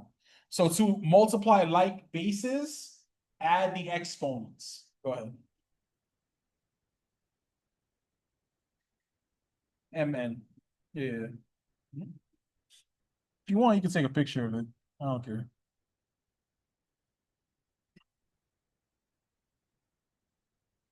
Let's look at an example real quick.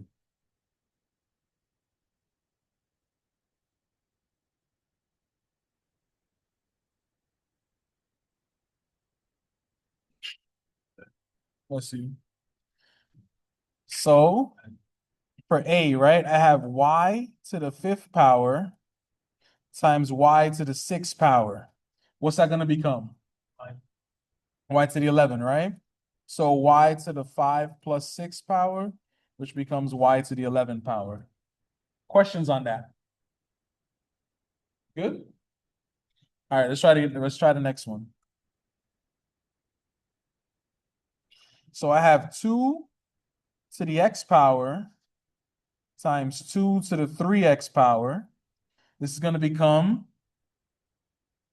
2 to the what? Don't overthink it. 2 to the what?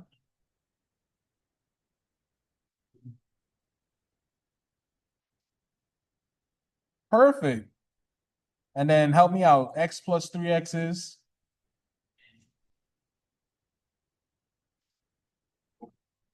4x, right? 2 to the 4x, right? Is it because of the one?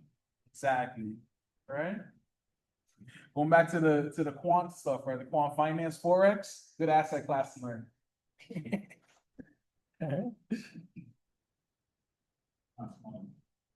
Yes, you are.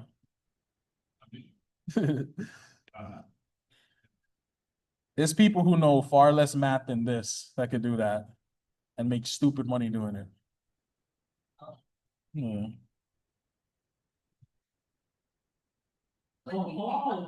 Yeah. All right. I have 2a to the 7 times 3a. All right, you up. You wanted your numbers. There you go. Say, say what, So 2a to the 7 times 3a. So that would be 5, 5, no. Wait, you know, 6, 6, okay. so it's 6, 8, 8 power. Very good. To the 7 plus 1. So 6a to the 8th power. Well done. Questions on this? So if there's different coefficients, you actually multiply them to is, or you have to add them. Add them, If they're- always. Only if they're different coefficients. Yes. No, always, always. Even if they were the same, if it was a squared, it would be a to the 4th. Always. Whenever you multiply exponents, you add their powers. Go ahead. I'm thinking backward, right? Yeah, go ahead. No problem. Yeah, no problem. I'm recording this, so if you ever gotta use the bathroom or grab snacks for it. So, where's the camera? Yeah. Where's the camera? Huh? It's right there. Where? I mean, you can't see me, but like, Oh, you ain't gonna see me either? Are you Nah. gonna hear me? we're gonna hear you, yeah. I'll stop looking. No, it's cool, it's cool. It's educational. Even the whole free QE and all of that got recorded too.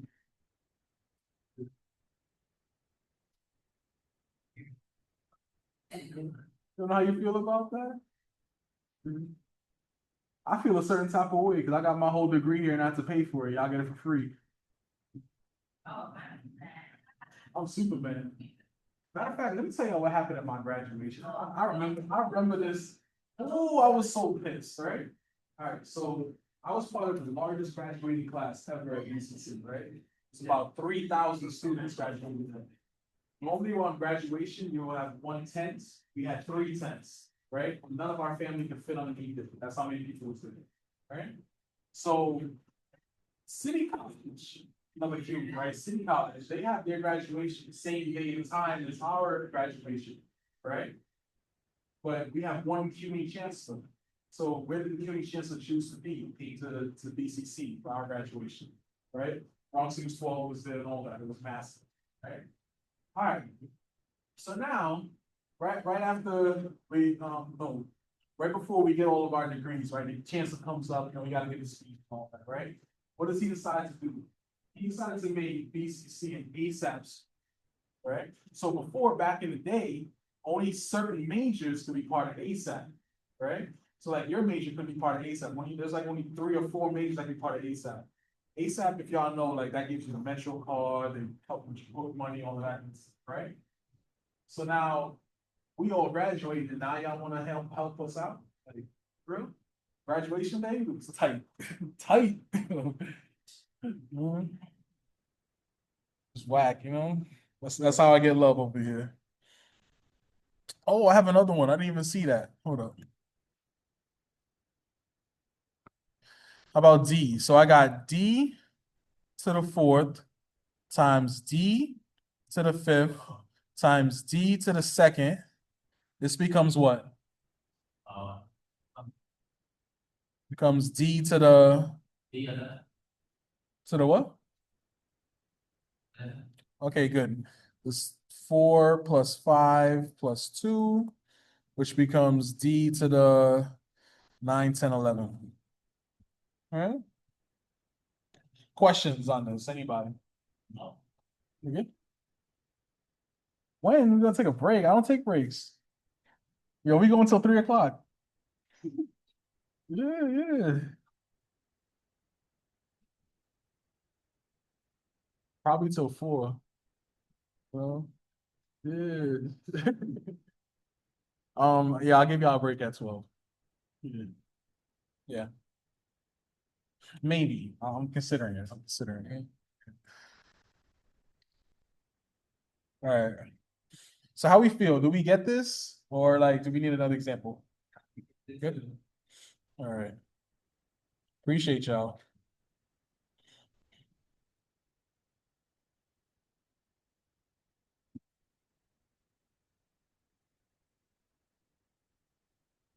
We're about to take this up a notch, alright?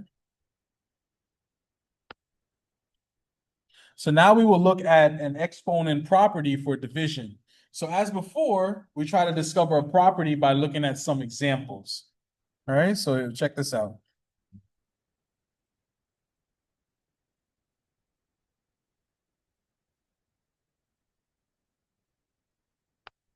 I hope this is large enough. All right. So let's say I have x to the fifth power divided by x to the second power, and I have another one, x to the second divided by x to the third. Let's do x to the fifth divided by x to the second first, right? Expand it, right? X to the fifth means what? X times x times x times x times x, right? And x to the second just means what? X times x. So if I expand them, I have 5x's on top, 2 on the bottom, cross out the like terms on the top and the bottom, and I'm left with what? X to the third power, right? Let's go to the other side. I have x squared divided by x cubed, right? Expanded. So I have 2x's on top, 3x's on the bottom. Cross out the like terms. What am I left with? 1 over x. All right. Questions on this? Make sense? I'm just expanding it, crossing out the like terms. That's all. All right.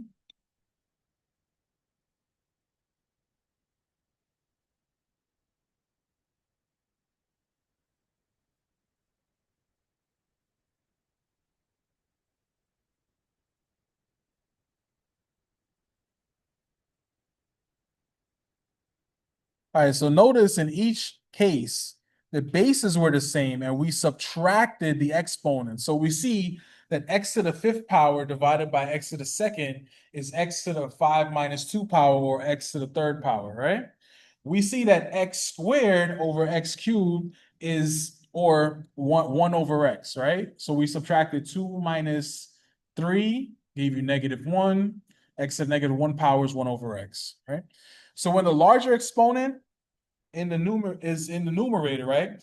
We were left with factors in the numerator. When the larger exponent was in the denominator, we were left with factors in the denominator. Notice that the numerator of 1, right? When all the factors in the numerator have been removed, remember, this is really dividing the factors to 1. And so we need a 1 in the numerator. So x divided by x is equal to 1, which leads us to the quotient property for exponents. Blah, blah, blah, subtract the top power minus the bottom power, all right? But here's the formal definition of what that is, right?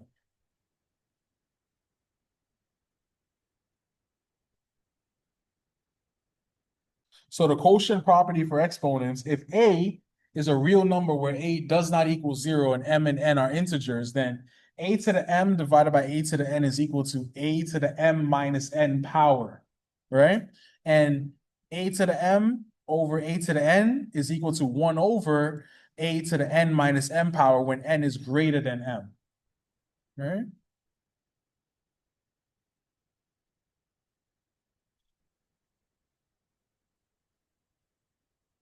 Let's try it out.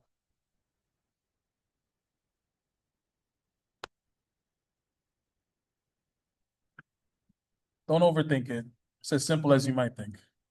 So I have x to the 9th power divided by x to the 7th power. What is that? Very good. This becomes x to the 9 minus 7 power, which becomes x squared. Perfect, right? Let's do the next one. I have 3 to the 10 power over 3 squared. That becomes what? Becomes 3 to the 10 minus 2 power, which becomes 3 to the 8 power, right? So you say 3 to Yeah, 3 to the 8th degree. Yeah. I'm not even gonna hold you. I don't even know what three times 3 is. Like 3 to the 8th power? Like, no, that's wilding right now, right? So let's look at C, right? So I have B to the 8th power over B to the 12th power. This is gonna become what?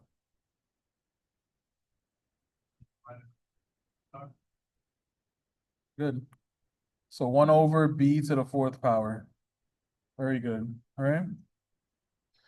So it should be 1 over B to the 12 minus 8 power. That's how you get B to the 4th, if you're wondering. All right. Pink. Let's go. So I have 7 to the 3rd power over 7 to the 5th power. This becomes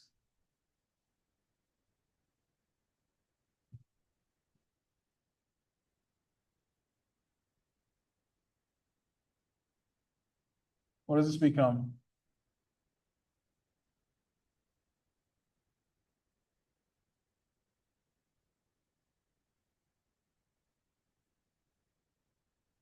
All right, if you ever get confused like this, right? Take the base, subtract the exponents, top minus bottom, 3 minus 5. What's 3 minus 5? -2. So this becomes 7 to the -2 power, right? It's illegal for me to have negative exponents, right? Drop that down into the denominator. This becomes 1 over 7 squared. That's it. Go ahead. Questions on that? So we have two ways of doing it, right? You can either use the formula, or you can just remember when dividing exponents, top minus bottom, period. All right? No negative exponents. It's legal for me to have negative exponents. All right? There are, but whenever you give me an answer, I don't want no negative exponents, only positive exponents. If your exponent is negative, you throw it into the denominator, make it positive. All right? Questions on this? Good. All right. If this was like an actual like test question, I would actually want 1 over 49, by the way. Because y'all can actually solve 7 squared comes 1 over 49. Do you guys need an example or you feel like you get it? So you can solve 7 squared. Yeah. So 7 squared is 7 times 7, which is 49. So the final answer should be 1 over 49. Yeah. All right. Do we get it or y'all want to see another example? Get it? Everybody cool? All right.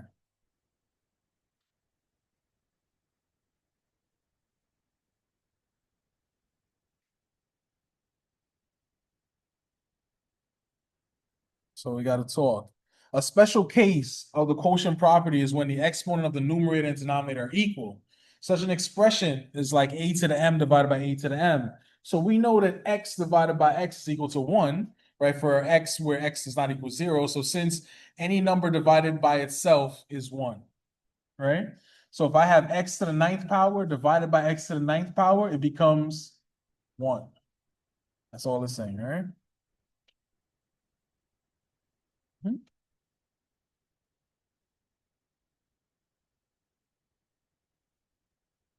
Let me just elaborate on that a little bit before moving on. So the quotient property for exponents shows us to simplify a to the m divided by a to the m, right? When m is greater than n and when n is less than m by subtracting the exponents. But if m is equal to n, then to simplify a to the m over a to the m in two ways leads us to the definition of the zero exponent property. So in general, for a does not equal 0, so a to the m divided by a to the m, they have the same number of factors. They all cancel out. It becomes 1. All right? What happens when you have coefficients? Right. Just the numbers then. The variables will knock out, and it's just the numbers that'll be divided. Right. It'll be just 2 over 3. Done. Yeah, the a squares will cancel out. In a sense, it's like they become like terms a little bit. Okay. Give y'all another little hint real quick.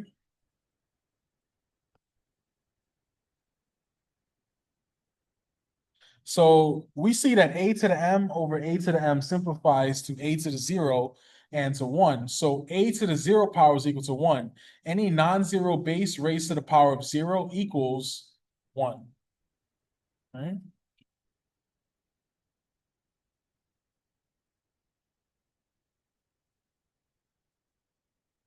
So now we're going to talk about the zero exponent property. All right. So if a is a non-zero number, then a to the 0 is equal to 1. If a is a non-zero number, then a to the power of 0 equals 1. So any non-zero number raised to the 0 power is 1. Just remember that. Anything to the 0 power is 1. Done.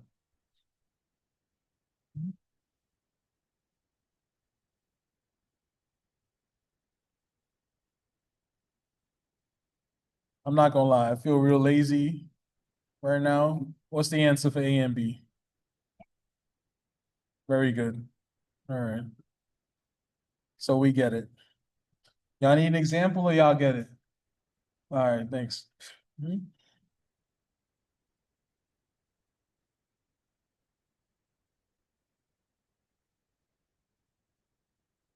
So now we want to use the definition of a negative exponent. So we saw that the quotient property for exponents has two forms depending on whether the exponent is larger in the numerator or the denominator.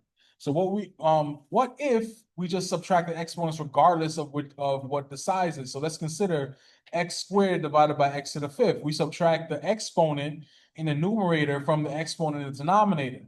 We see that x squared over x to the fifth is x to the 2 minus 5 power, or x to the negative 3 power. All right? Bam. So this is just to illustrate what's going to happen next, what I was telling you. All right? So we can also simplify x squared over x to the fifth by dividing out the common factors. So x squared over x to the fifth is going to be x times x over 5x is on the bottom, cross out the like terms, we're left with 1 over x cubed. So anytime you have a negative exponent, you throw it into the denominator, make it positive. All right?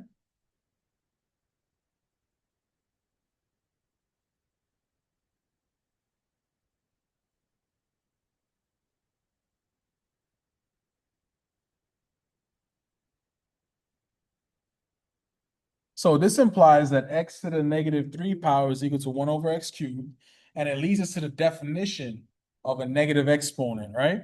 So if n is an integer and a does not equal 0, then a to the negative n power is equal to 1 over a to the n, right?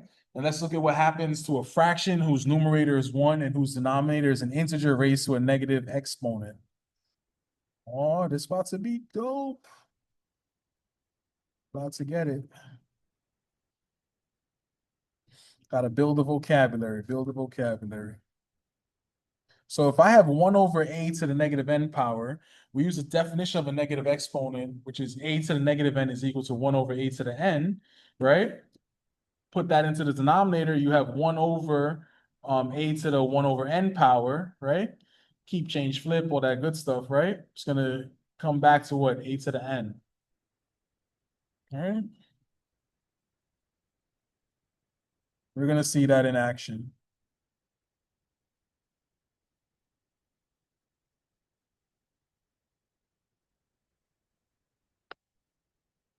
So this implies that 1 over a to the negative n power is equal to a to the n and is another form of the definition of property of negative exponents. All right? Just building the vocabulary a little bit, building the vocabulary a little bit. All right? Let's talk about the properties of negative exponents, right?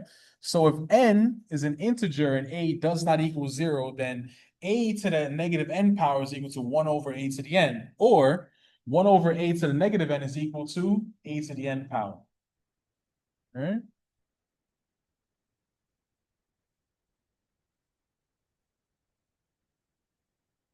Let's talk about that a little bit.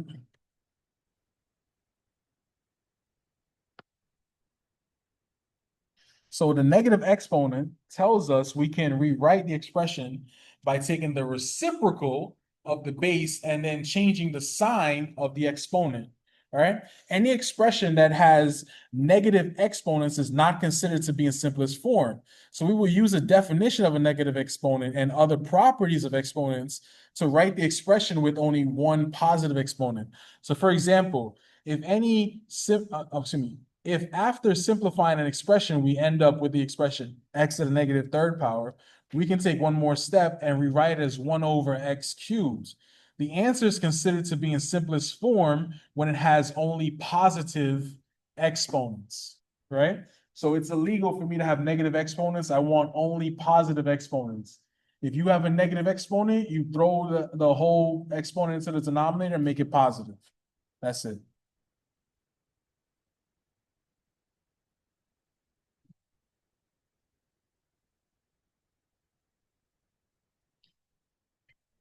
Help me out. What's the answer?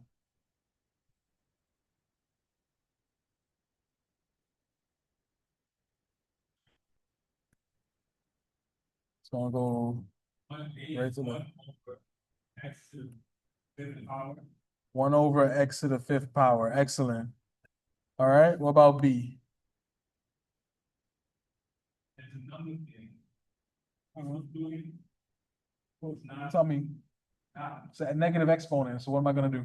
You flip it to the bottom. Good, so this is what, 1 over? That's 1 over 10 to the 10 to the third. Perfect. I'll leave it at that.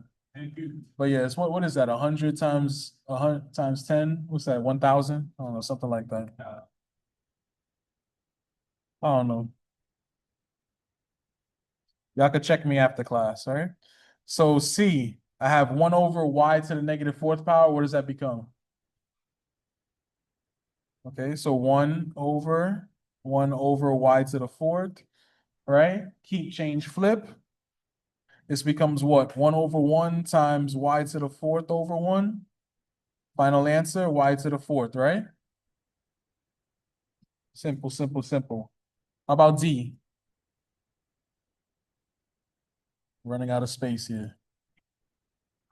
How's D looking? I have 1 over 3 to the negative 2 power. What does that become?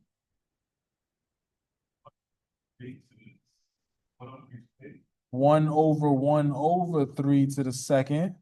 And then keep, change, flip. This becomes 1 over 1 times 3 squared over 1, which becomes 3 squared, which is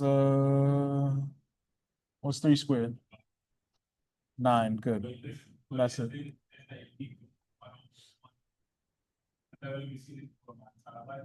Never seen that before?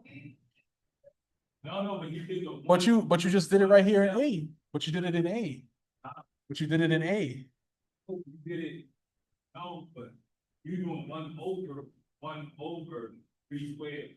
All right, so peep this, look at this. All right, hold on, what the hell? Here we go. A became this, right? Nah, I need the other part that you. We good though with that though, think that. but you understand A though, right? All right, so look, all I'm doing right here, oh shoot, hold on. What the hell? Sorry about that. All I'm doing, right, is I'm taking this part and doing A to it. This the same one that was on top. This ain't changed. I just did A to it. You did what? Whatever you did for A, that's what I did to the bottom part of this. Right? A was x to the negative fifth power, and then you change it to 1 over x to the fifth. I'm telling you that 3 to the negative 2 power is 1 over 3 squared. Right? But there was a 1 on top. Right? And then after that, you just divide in fractions, right? 1 over 1 divided by 1 over 3 squared, keep, change, flip. You keep it as 1 over 1, change the division and multiplication, flip the denominator. You do that. Right? What? Yeah.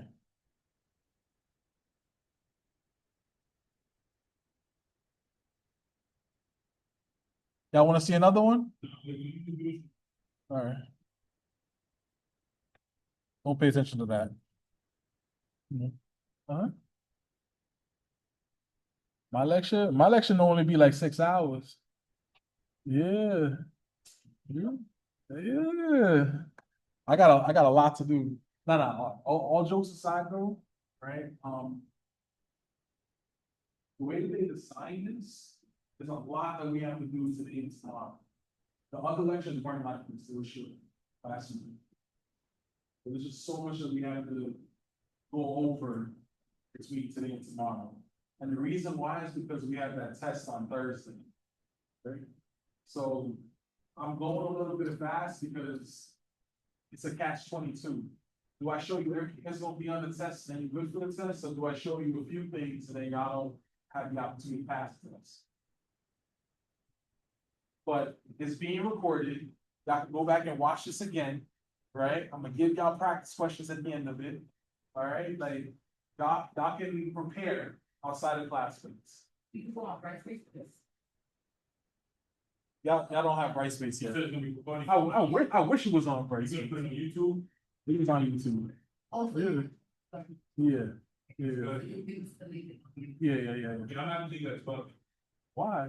Oh, I have to, usually, I leave at 12, but I have to stay till like 12:30, push it. All right, Car's not moving right now, it's cheap, but not, consider that. got you. Give me till 12:30 just to print out the. I can't eat that, because I already broke it, that's why it's crazy. I need a few minutes just to print out the Oh, yeah, review yeah. to give you. That's it. It'll be quick. I promise. It'll be quick. It'll be quick. Yeah.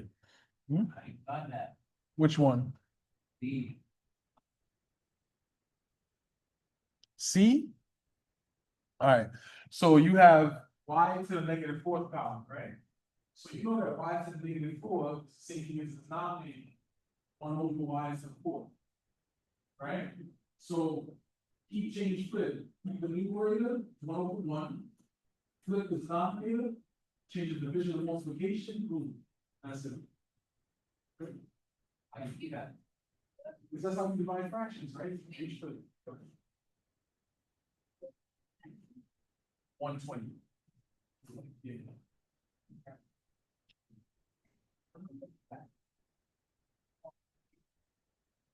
They got more, so grab whatever y'all want.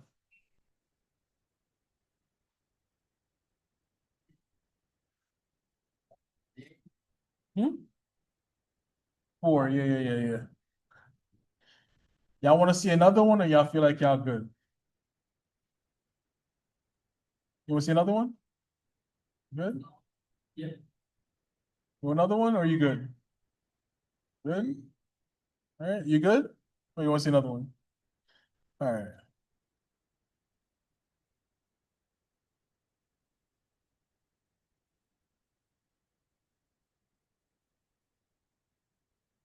All right, this next thing is gonna be real dope. Not gonna lie.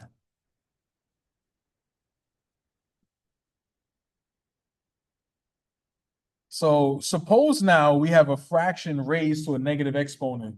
Let's use our definition of negative exponents to lead us to a new property. All right, this is gonna be dope.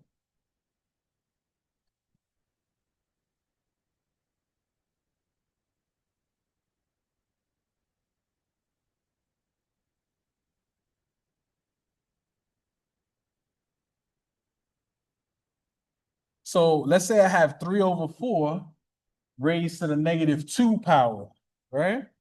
So this is what's going to happen. So we use our basic definition, right? We got a to the negative n is equal to 1 over a to the n, which becomes 1 over 3 over 4 squared, right? Which we know 3 over 4 squared is just 9 over 16.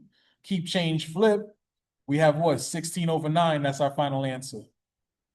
Right? So 3 over 4 raised to the negative 2 power, right, is the same as 4 over 3 raised to the second power, right?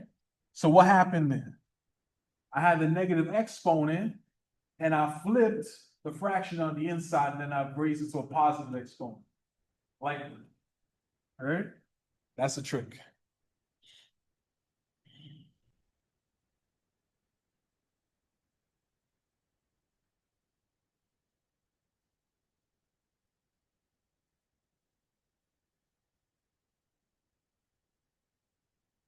So to get from the original fraction raised to the negative exponent to the final result, we took the reciprocal of the base of the fraction and changed the sign of the exponent.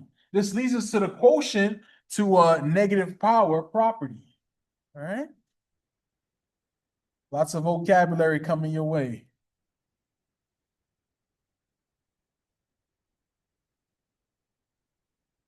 So check this out. Quotient to a negative power property, right? So if A and B are real numbers where A does not equal 0, B does not equal 0, and N is an integer, then A over B raised to the negative N power is equal to B over A raised to the N power. All right?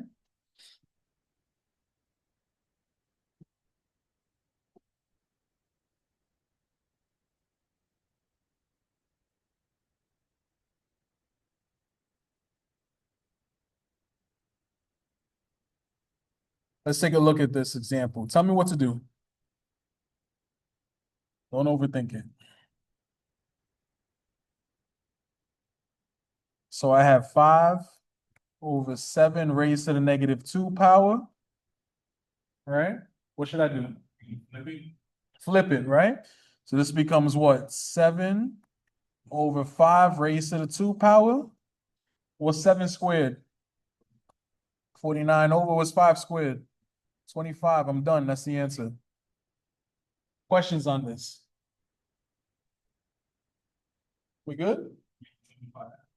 That's it is simplified as it's gonna get. That's it. All right. How about B?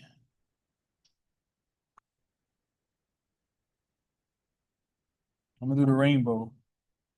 I have negative x over y to the negative 3rd power. What am I gonna do? Tell me. Flip it. Good. So what do I have? Negative y over x. Good, good, good. To the 3rd power. Help me out. What's that gonna be? Don't overthink it. It's as simple as you might think.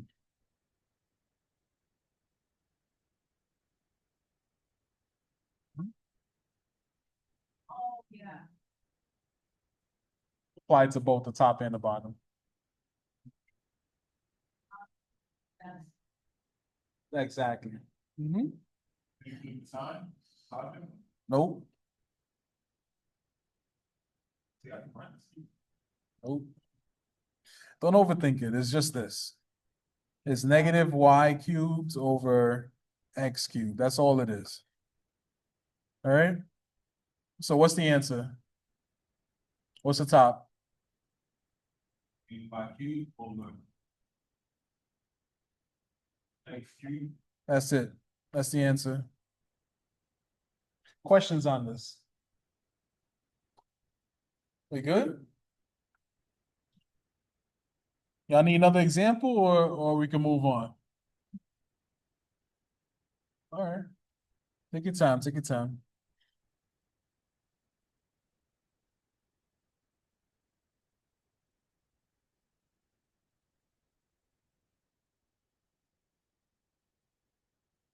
All right.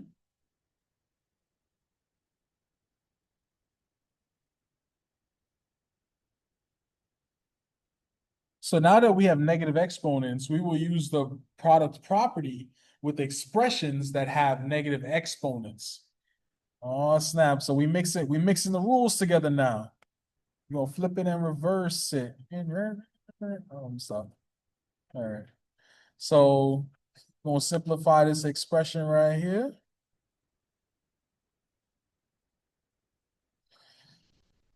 Don't overthink it. Z to the negative 5th power times Z to the 3rd power is?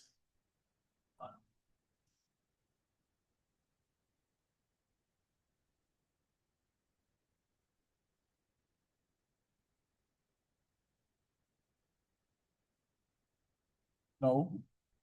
When I multiply exponents, I add them. Very good. So Z to the negative 5 plus negative 3, which is? Say it again. Z to the, no, Z to the Negative 8 power, very good.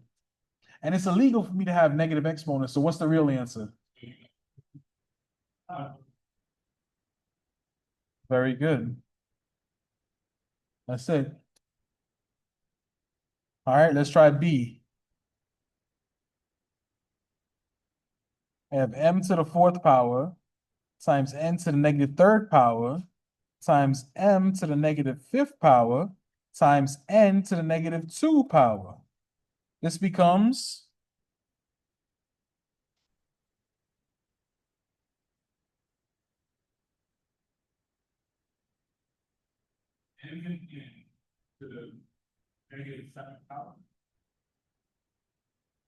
no.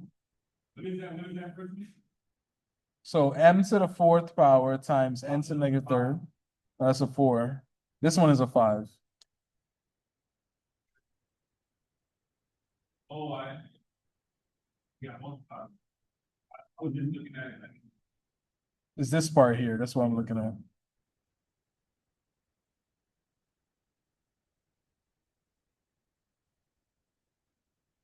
So what does this become? Go ahead. N.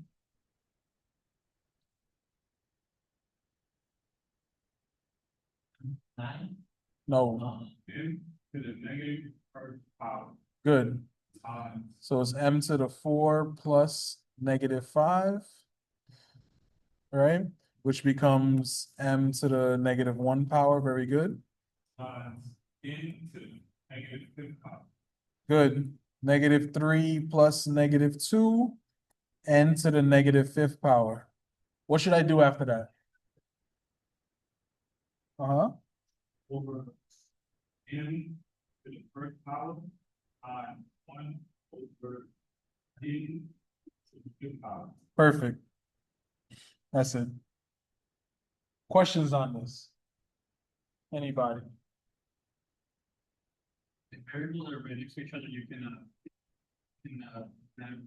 bring them to just one, divide this one Yeah, division problem. yeah.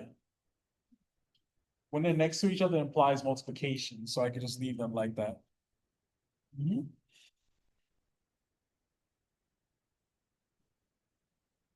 But I know y'all always waiting for C, because C is the best one out of all of them. So help me out. What's C? Oh, snap. Here we go. What's C? I don't even want to write it down because I don't have space. What's C? Right here.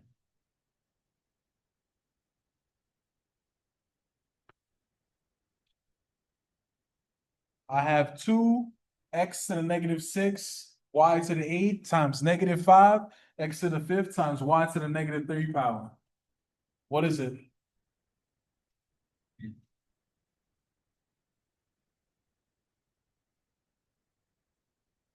Negative 3. Well, let's do the numbers first. 2 times negative 5 is, 2 times negative 5. what is it? Negative 10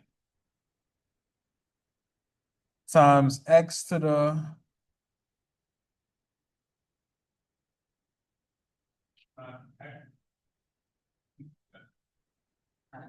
look in the red right here. Oh shit, hold on. Look in the red right there. X to the what? To the negative 1. And then y to the,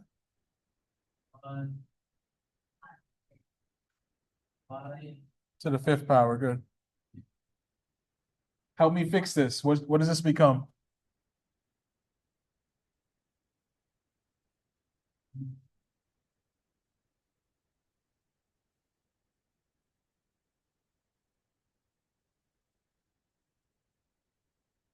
Okay, so negative 10 times 1 over x times y to the 5th, which becomes, all right, negative 10 is a whole number, so we know it's over 1, and y squared, y to the 5th is over 1. So this becomes, how do I multiply fractions? Straight across, right? So negative 10 times 1 times y to the 5th is,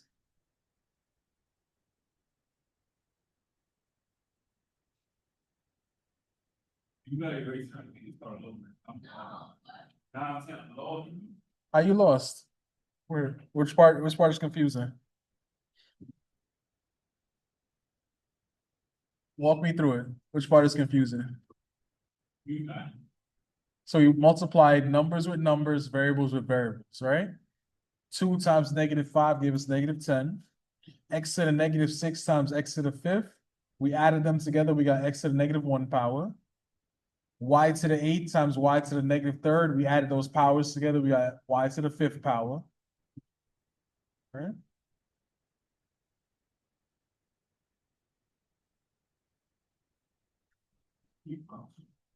All right. Well, now we have 3 fractions. Right? And how do we multiply fractions? Straight across, right? -10 times 1 is what? And then -10 times 5 times y squared, y to the 5th power, excuse me, is what? -10 y to the 5th power over 1 times x is what? X, and x times 1 is x. This is my final answer. That's it. All right? So the x got thrown into the denominator and everything else stayed in the numerator. Right? That's the trick. Questions on this?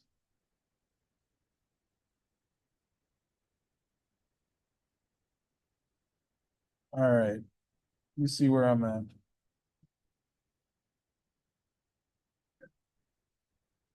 I know, I know.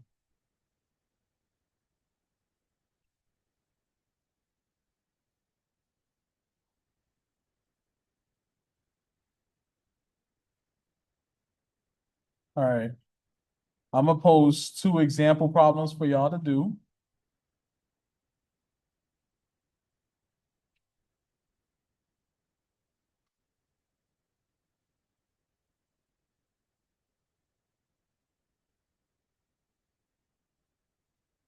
All right. So I'll be right back. I have to go print out y'all practice problems. But if y'all want hot food, they got hot food in Low Hall on the 4th floor. All right? Over there, get y'all hot food if y'all want. If y'all go with the chips and the snacks, 120 right over here. They got water too. All right? I'll be back. These problems, guys, check problems. Stop.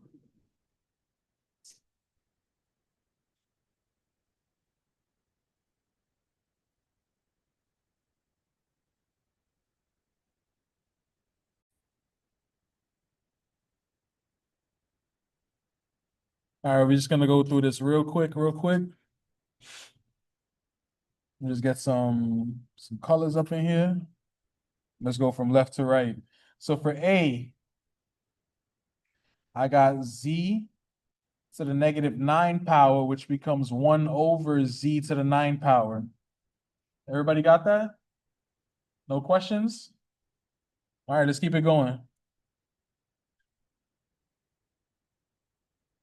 For B, I got p to the -3 power times q to the -3 power, which becomes 1 over p to the 3rd, q to the 3rd. Everybody got that? Good? All right, let's keep it moving. What's my next color? Orange. All right. So for C, I got -12 u to the -1 power, v to the 5th power. Rewriting this, it's going to come out to be -12 v to the 5th over u. Everybody got this? Good? All right, let's keep it moving.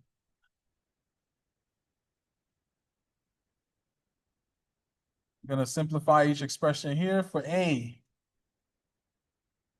I got c to the -15 power. Let's change this over. This becomes 1 over c to the 15 power.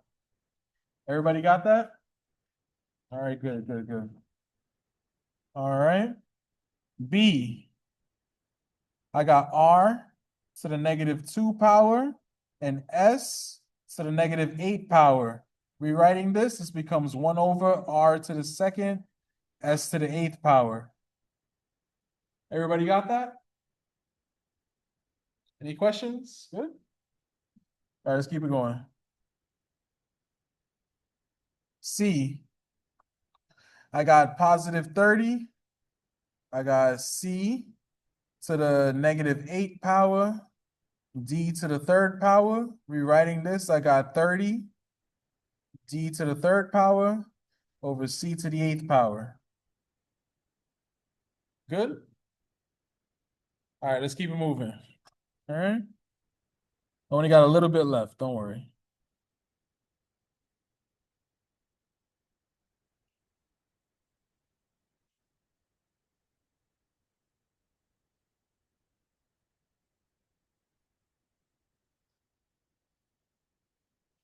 All right, so now let's look at an exponential expression that contains a power raised to a power, right? So see if you can discover the general property. So I have x squared raised to the 3rd power, which is what? X squared times x squared times x squared. So how many factors altogether? We have 2 factors, x squared, x squared, x squared. Count them up, it becomes 6, right? So the answer is x to the 6th power. So notice that the 6 is the product of the exponent 2 and 3. So we see that whenever, so we have x to the 2nd raised to the 3rd power, it's actually x to the 2 times 3 power, or x to the 6. So we multiplied the exponents, right? Which leads us to the power property of exponents. Long story short, if you raise a power to a power, you multiply the exponents, all right? You raise a power to a power, you multiply the exponents.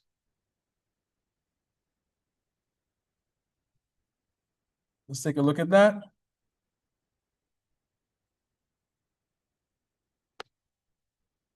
So this is the power property for exponents. If a is a real number and m and n are integers, then a to the m power raised to the n power becomes a to the m times n power.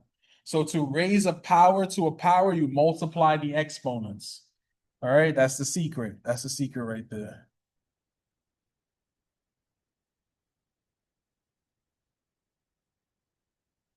Let's take a look. What's this?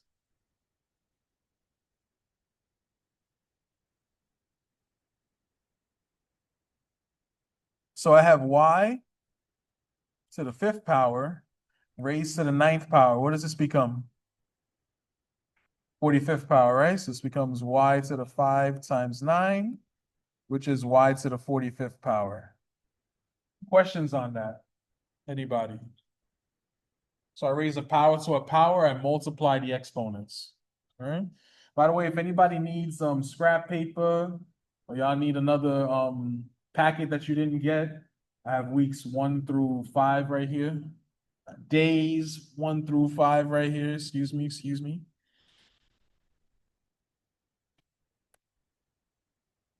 Let's look at B. I have 4 raised to the 4th power, which is then raised to the 7th power. What does that become? 21?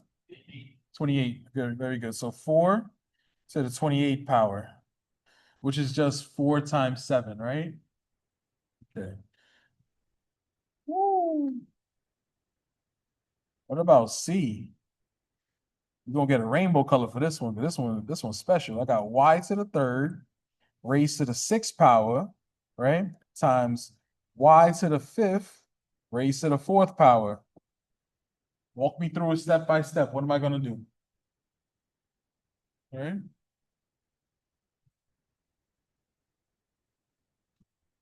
What do we think?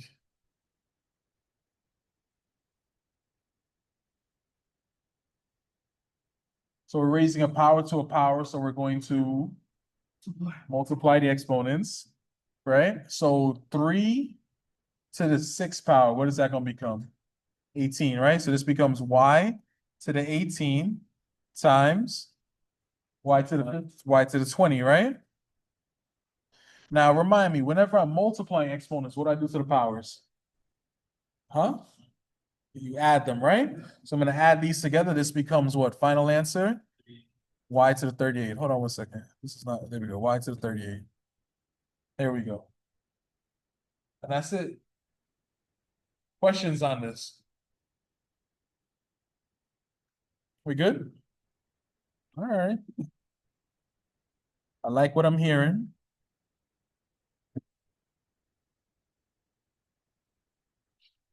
Can I move on or y'all want to see another one? Huh? Move on? All right.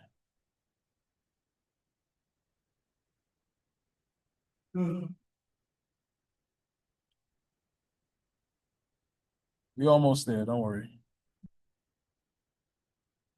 So we will look at an expression containing a product that is raised to a power. Can you find the pattern? So I have 2x raised to the third power. What does that mean? That means 2x times 2x times 2x, right? Or 2 to the third, which we know is 8, and then x to the third, right? So notice that each factor was raised to the power, and 2x to the third is actually 2 to the third times x to the third, right? Which is going to be 8x to the third. So the exponent applies to each of the factors. This leads us to the product to a power property for exponents. Long story short, you're raising something to a power. That power gets applied to every single part of it. The number, all the variables, everybody gets a little bit of an exponent. All right.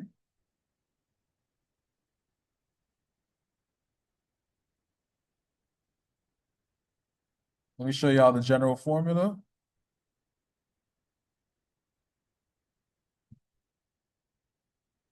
So this is the product to a power property for exponents. If a and b are real numbers and m is a whole number, then a times b to the m is actually a to the m power times b to the m power. So to raise a product to a power, you raise each factor to that power. All right.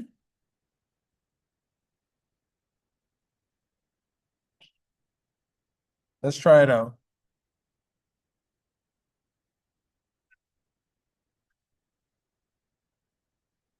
So here we go.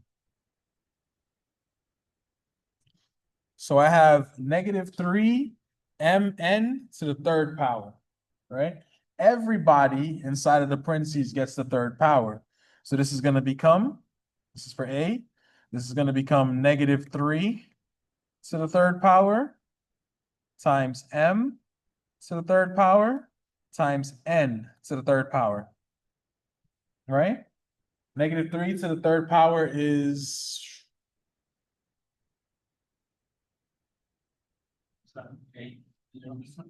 what is it? No, -27. -27. All right, because it's -3 times -3, +9, +9 times -3, -27. Right?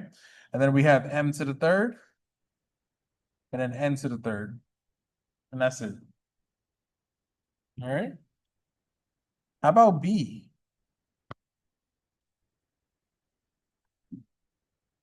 I have -4a squared b to the 0 power. What's the answer?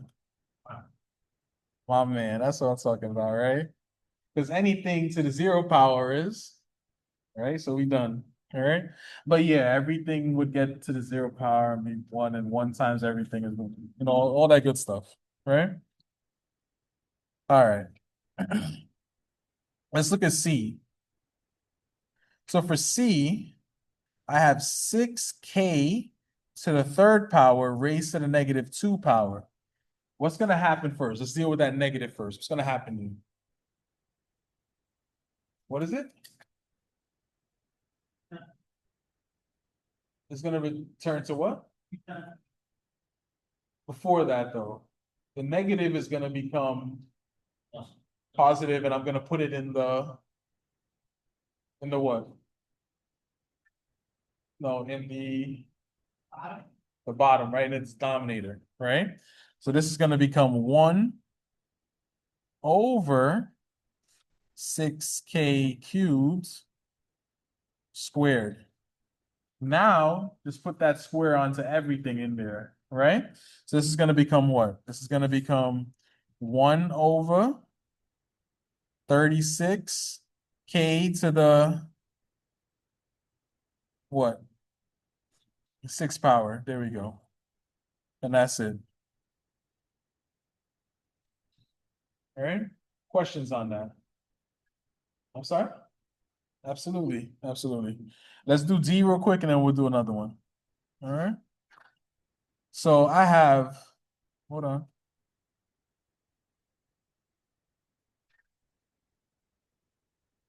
All right.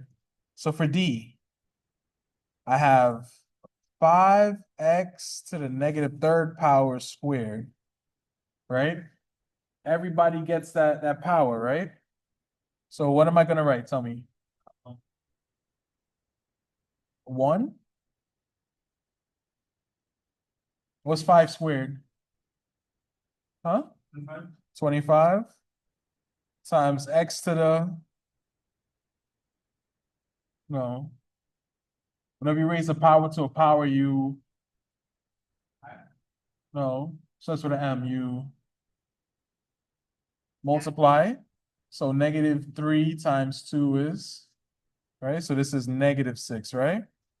And then again, it's illegal for me to have negative exponents, so that's gonna go into the denominator and become positive. So final answer, 25 over x to the 6th power. Right? When you're doing the practice, this is the type of answers that I'm looking for. All right?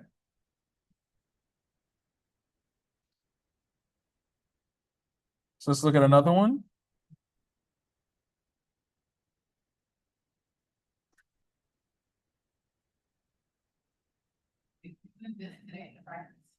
Yeah. The practice is, I'm not collecting it from you guys. It's just for you guys to practice.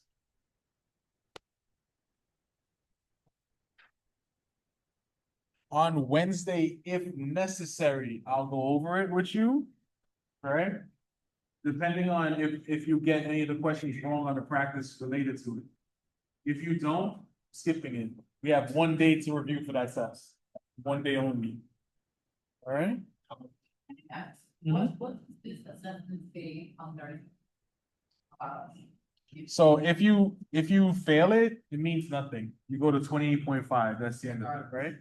If you pass it, you have the opportunity to go into Math 28. Right? So there's a lot of benefits to going into Math 28. Math 28 needs what? 3 hours a week, right? So it's either like 2 1.5 hour sessions, or it's like one massive like 3 hour session, right? If you go into 28.5, that one meets 4.5 hours each week, right? So you're talking about like 3 hour-and-a-half sessions, or like 2 3 hour sessions per week, right? It's a lot more work. It's a lot more homework, right? Also, to be honest with you, I'm gonna give y'all like a little tea. Statistically speaking, right? More people pass 28 than they do 28.5, right? You getting out of 28.5 will only benefit you, right? Like that's the goal, right? Get out of 28.5 and into regular 28. You can do regular 28, you know? What's a regular 28? So factoring and stuff like, whatever you see here, that's not in regular 28. Even easier stuff is in regular 28. You know? Right. So that's why we want to pass the test on Thursday. If you feel it doesn't count towards your future grade, means nothing if you fail it. It's okay if you fail it.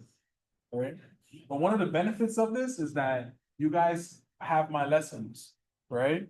You guys have a month's worth of material going into 28.5 if you have to take it again, right? You guys will be good. You know, for 1 month, you could chill, because whatever they're teaching you, I already taught you. So you're good. Hmm? Hmm. So try this out. Give y'all a second. Scrap paper, pencil, pen. that appear to come on. Other practices that you might be missing, it's up here as well.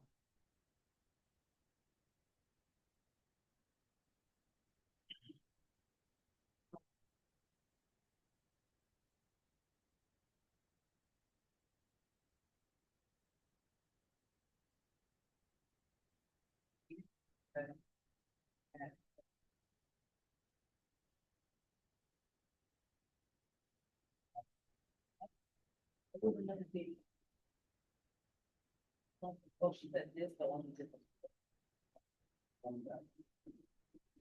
This, with the backside to this. We're gonna deal with that on, Wednesday.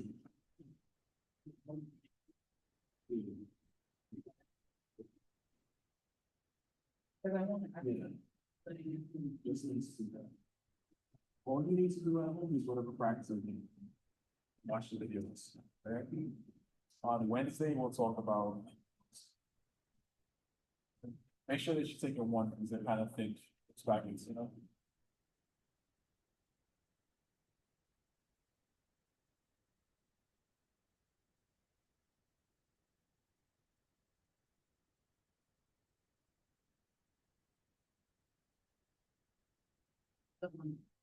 Somebody left that out. Take it if you want it.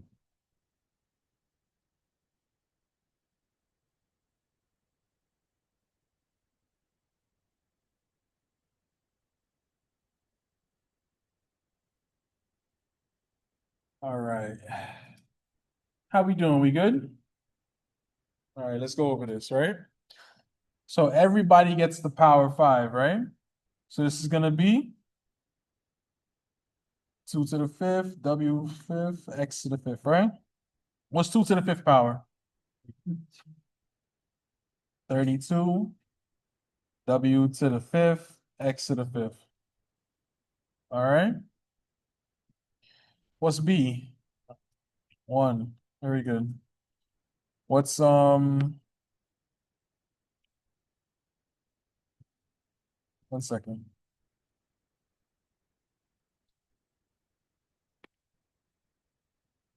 What's C?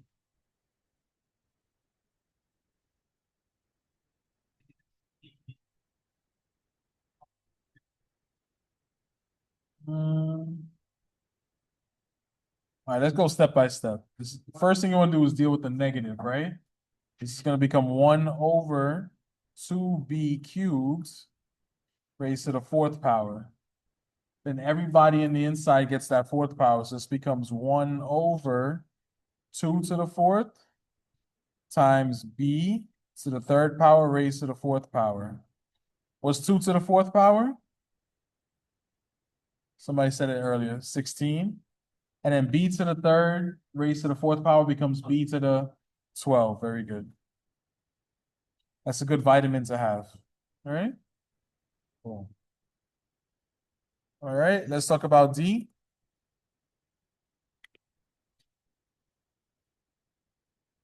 So I have 8a to the negative 4 raised to the 2nd power. So what am I going to write? Say it again.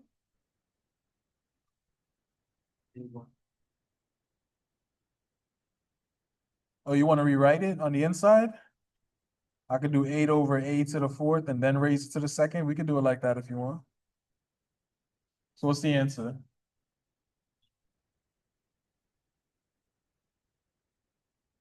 64 over what?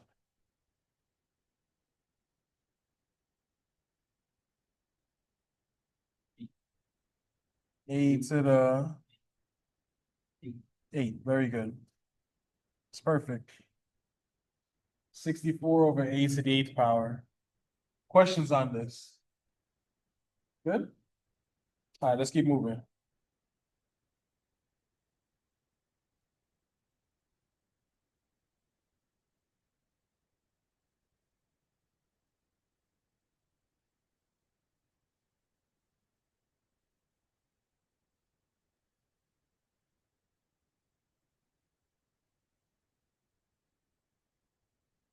So even though we just use this and we know it, right? The quotient to a power property for exponents, if A and B are real numbers where B cannot equal 0 and M is an integer, then A over B to the M is the same as A to the M over B to the M power.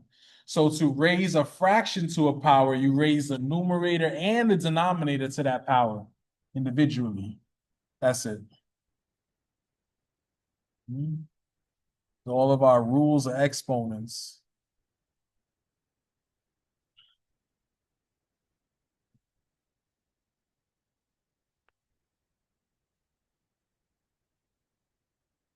So let's simplify each one of these expressions. Tell me what to do. What's A gonna be? B to the, no, B to the, what power? B to the 4 over 3 to the 4 power. Good, right? And then we can simplify that a little bit. 3 to the 4 power is what? I feel like it's like 81 or something. I don't know.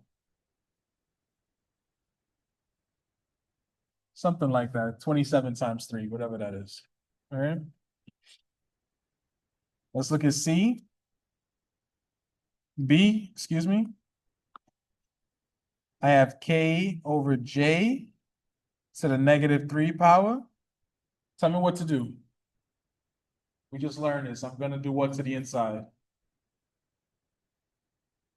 What am I gonna do to the inside? You can take it out and attach the negative base. No, I'm gonna Okay. flip it, right? So this is gonna become J over K to the 3rd power, right?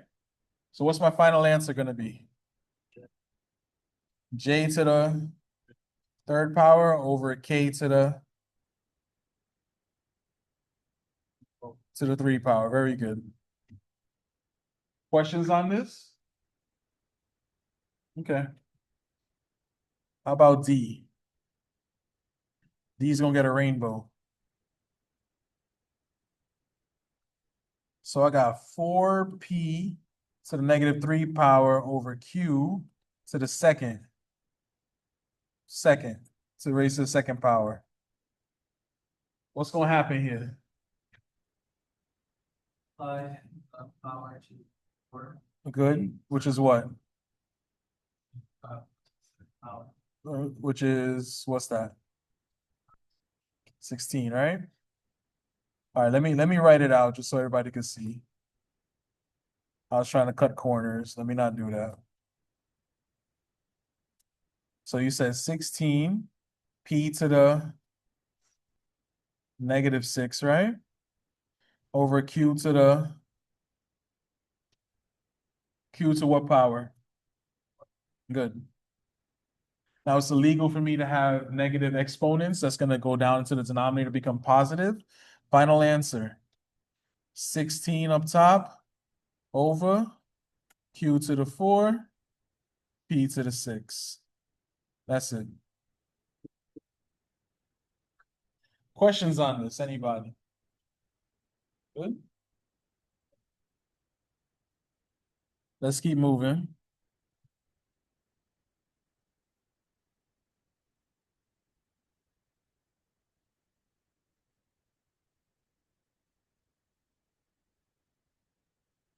All right.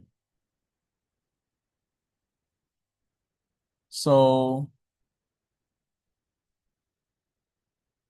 we now have several properties for exponents, right?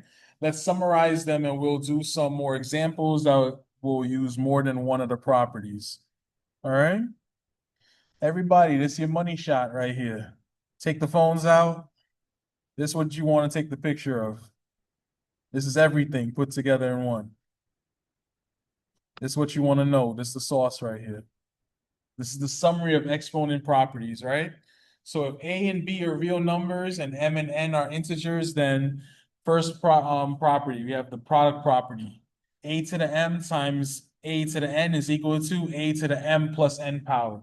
So when I multiply exponents, I add the powers. Then we have the power property, right? If I have A to the M raised to the N power, it's going to be equal to A to the M times N power. So if I raise a power to a power, I multiply the exponents, right? Then we have the product to a power property.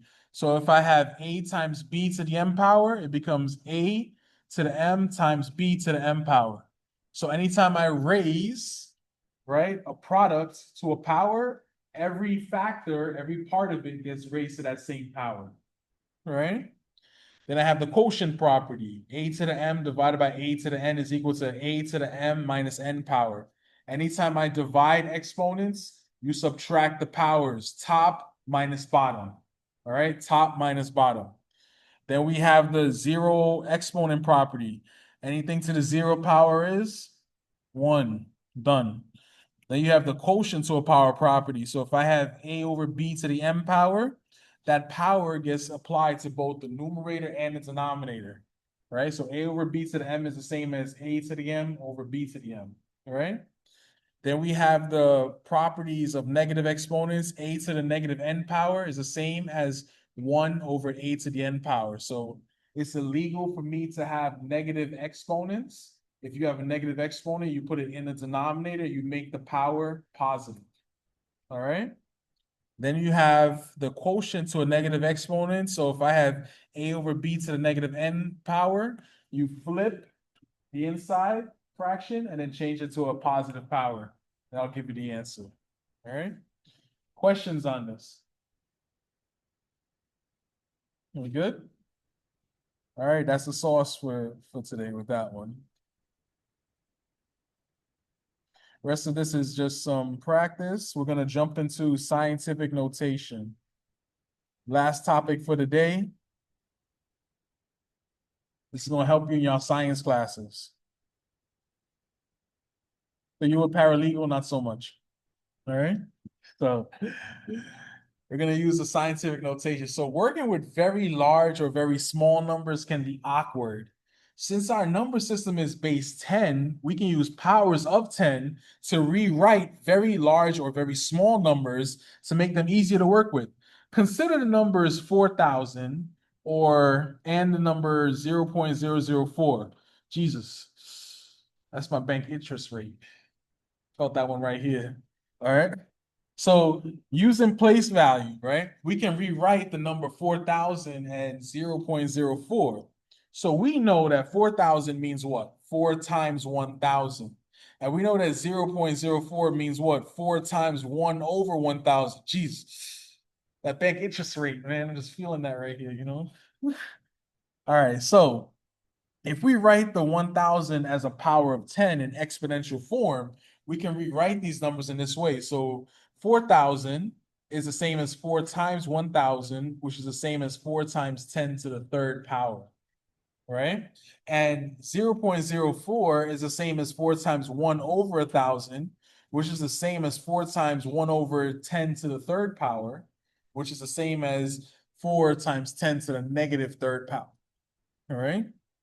So when a number is written as a product of two numbers, where the first factor is the number greater than or equal to 1, but less than 10, and the second factor is a power of 10 written in exponential form, it is said to be in scientific notation.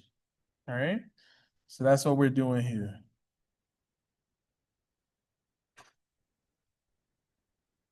Let's define it a little bit.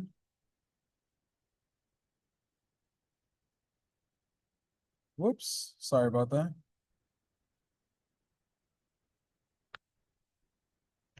So scientific notation, a number is expressed in scientific notation when it is of the form a times 10 to the nth power, where 1 is less than or equal to the absolute value of a, which is less than 10, and n is an integer. So your first digit in scientific notation has to be between 1 and 9, not including 10, right?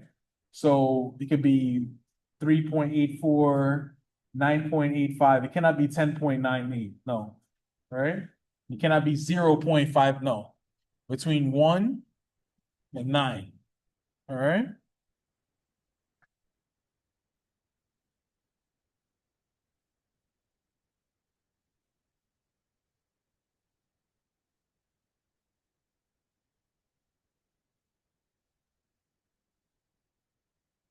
All right. So it is customary in scientific notation to use the X multiplication sign, even though we avoid using the sign elsewhere in algebra. All right. So if we look at what happened to the decimal point, we can see a method to easily convert from decimal notation to scientific notation. Right. Oof. This gives me the nursing vibes right here. That's what they do in nursing right here. They just move decimals. All right. So I have 4,000, but you see the 4,000 ends in a decimal point, right? If I move that decimal point 3 spaces to the left, now I got 4 as my leading coefficient number, right? And I'm multiplying that times 10 to what power? The 3 spaces I moved to the left, to the third. If I take the 0.04, it's gonna be 0.004, right? Feeling that one, right? I'm gonna move that decimal point 3 spaces to the right. So when I move that 3 spaces to the right, that's gonna be what? 4 times 10 to the negative 3 power. All right? So that's how that works. So in both cases, the decimal moved 3 places to the first factor between 1 and 10. A power of 10 is positive if the number is larger than 1 to 4,000, which is equal to 4 times 10 to the third power. And the power of 10 is negative when a number is between 0 and 1. That is 0.004 is equal to 4 times 10 to the negative third power. Long story short, you move the decimal place over to the left, the power is going to be positive. You move the decimal place over to the right, the power is going to be negative. Long story short. All right. But another way to look at it, if it's a big number, you know that you should have some kind of positive exponent.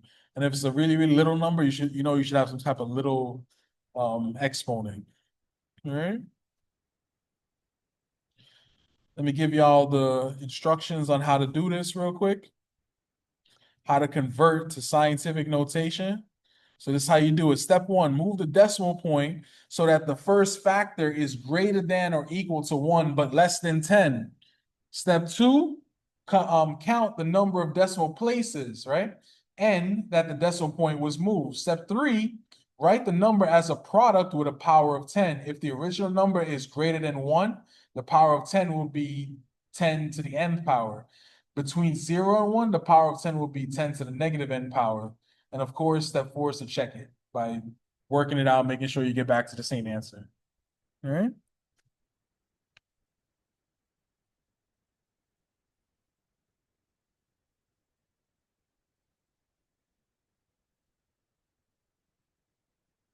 All right.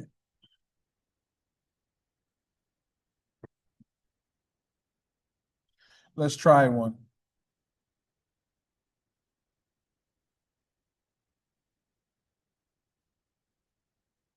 So I have 37,000.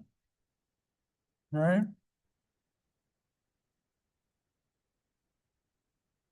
37,000. There's a decimal point right here. All right. Where do I want to move it? To the left or to the right? To the left. How many spaces to the left? 4 spaces, right? Because I want that first number to be between 1 and 9. All right. So that's 1, 2, 3, 4. So this is going to become what? 3.7 times 10 raised to the 4th power. Right? How did I know it was 4? I moved the decimal place over 4 spaces.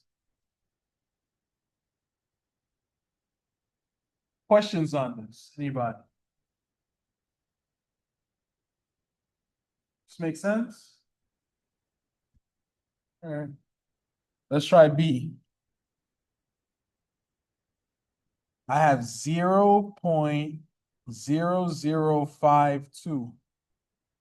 Right? I'm going to move that decimal point where? To the left or to the right? To the right, right? How many spaces? 3, right? 1, 2, 3, right? Going this way. This is going to become what? 5.2 times 10 to the, no, 10 to the what? Close. Almost 3. It's What? No, no. I'm moving it to the right, so it's gonna be -3. There we go. That's it. Right? That's it. That's all we're doing. All right?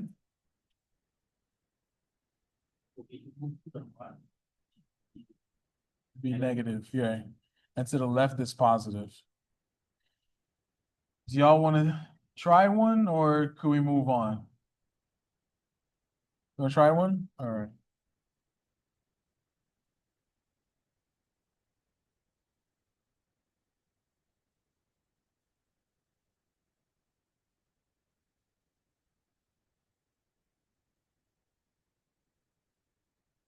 All right, try this out.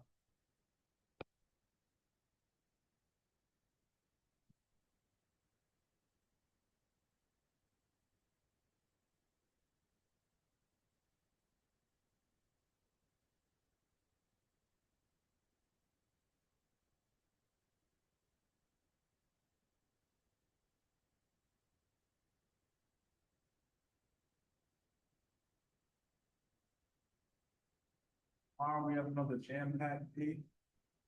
To be honest with y'all.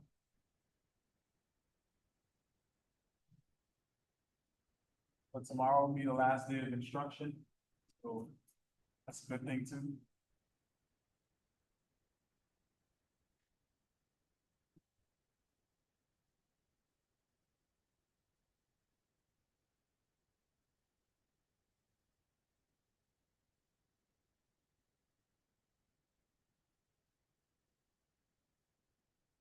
Tonight, when you go home, make sure that you guys work through that practice.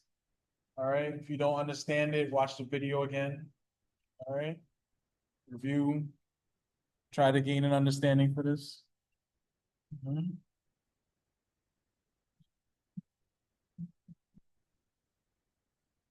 All right. So what's A? Oh. One. So, Mm-hmm. So we're gonna move to the left, how many times? one. 1? So I have 96,000. The decimal point is right here at the end. All right, the comma is not the decimal point. All right. So where am I moving this to? To the left and how many spaces? 4, right? So this is gonna be equal to what? 9.6 times 10 to the 4th power. That's it. All right. How about B? 0.0078. I'm gonna move that where? Say it again? To the right, right? How many spaces? 3. Okay, so this is what? 7 times 10. Perfect. That's it. All right. Let's keep it moving.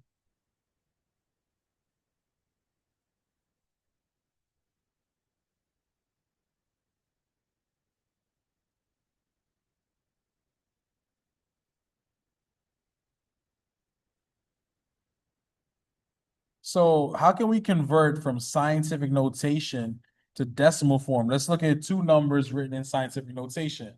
I have 9.12 times 10 to the 4th power, right? We know 10 to the 4th is the same as 10,000. 9.12 times 10,000 is 91,200, right? I also have 9.12 times 10 to the negative 4th power, which we know is 0.0001. That's like my future bank rate, right? So I'm going to multiply that times 9.12. This is going to be 0.000912. God. All right.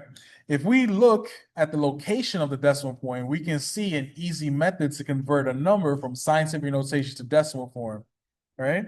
So you can literally just move the decimals, right? So start off with the 9.12.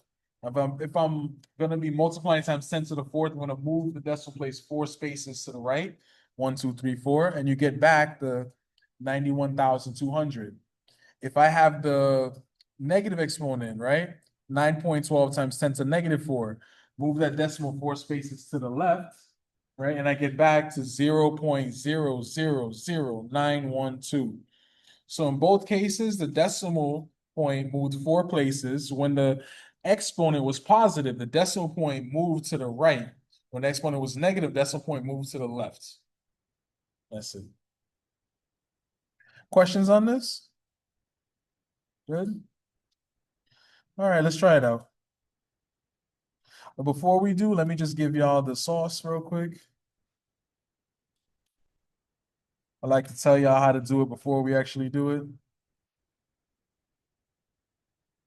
All right, so this is how to convert scientific notation to a decimal form. Step 1, determine the exponent n on the factor 10. Step 2, move the decimal n places, adding zeros if necessary or if needed, right? If the exponent is positive, move the decimal point n places to the right. If the exponent is negative, move the decimal point, the absolute value of n places to the left. And of course, check your answer to C. All right? Let's try it out.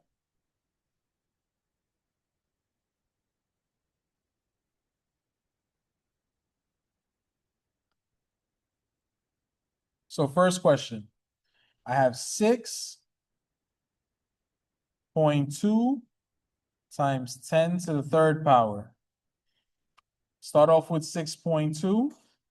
I'm going to move the decimal place where? To the right or to the left? To the right, right?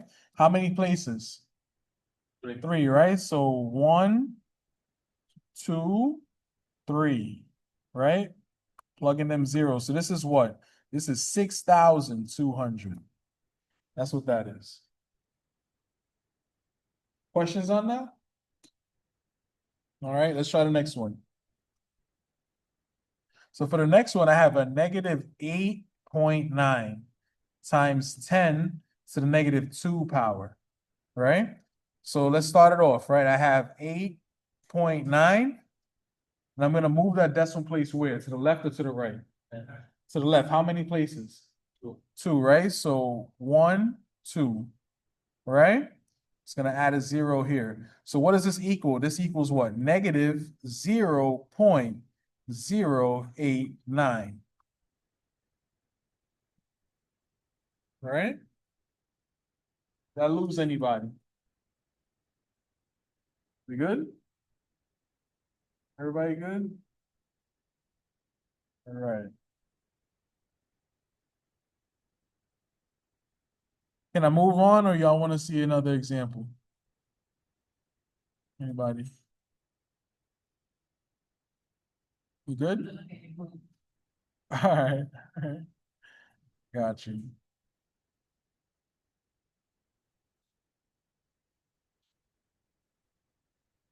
So let's get to the real radiology part right now. All right. So when scientists perform calculations with very large or very small numbers, they use scientific notation. Scientific notation provides a way for the calculations to be done without writing a lot of zeros. So we will see how the properties of exponents are used to multiply and divide numbers in scientific notation. So we're bringing it all together from today, everything together. All right. No lie, this is the hard part. So here we go.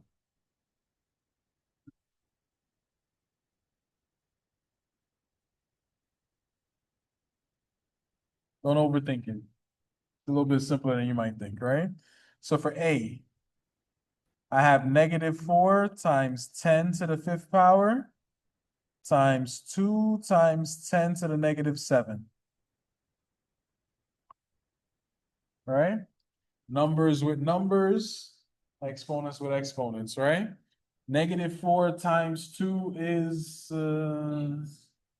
negative 8, right? So this is negative 8 times 10 to the,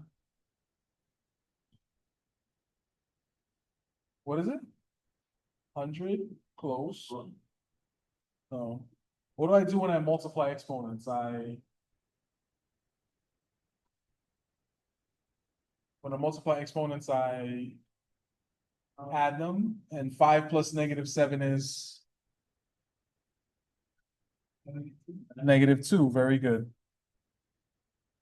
All right, as usual, I just jump into the problem, but I didn't read the instructions. They wanted in decimal form, so help me convert this. I have -8. Where am I gonna move that decimal point? To the left. How many places? Twice, right? So 1, 2, right? Put a 0 there. So what is this? Final answer, -0.08. That's it. Questions on this?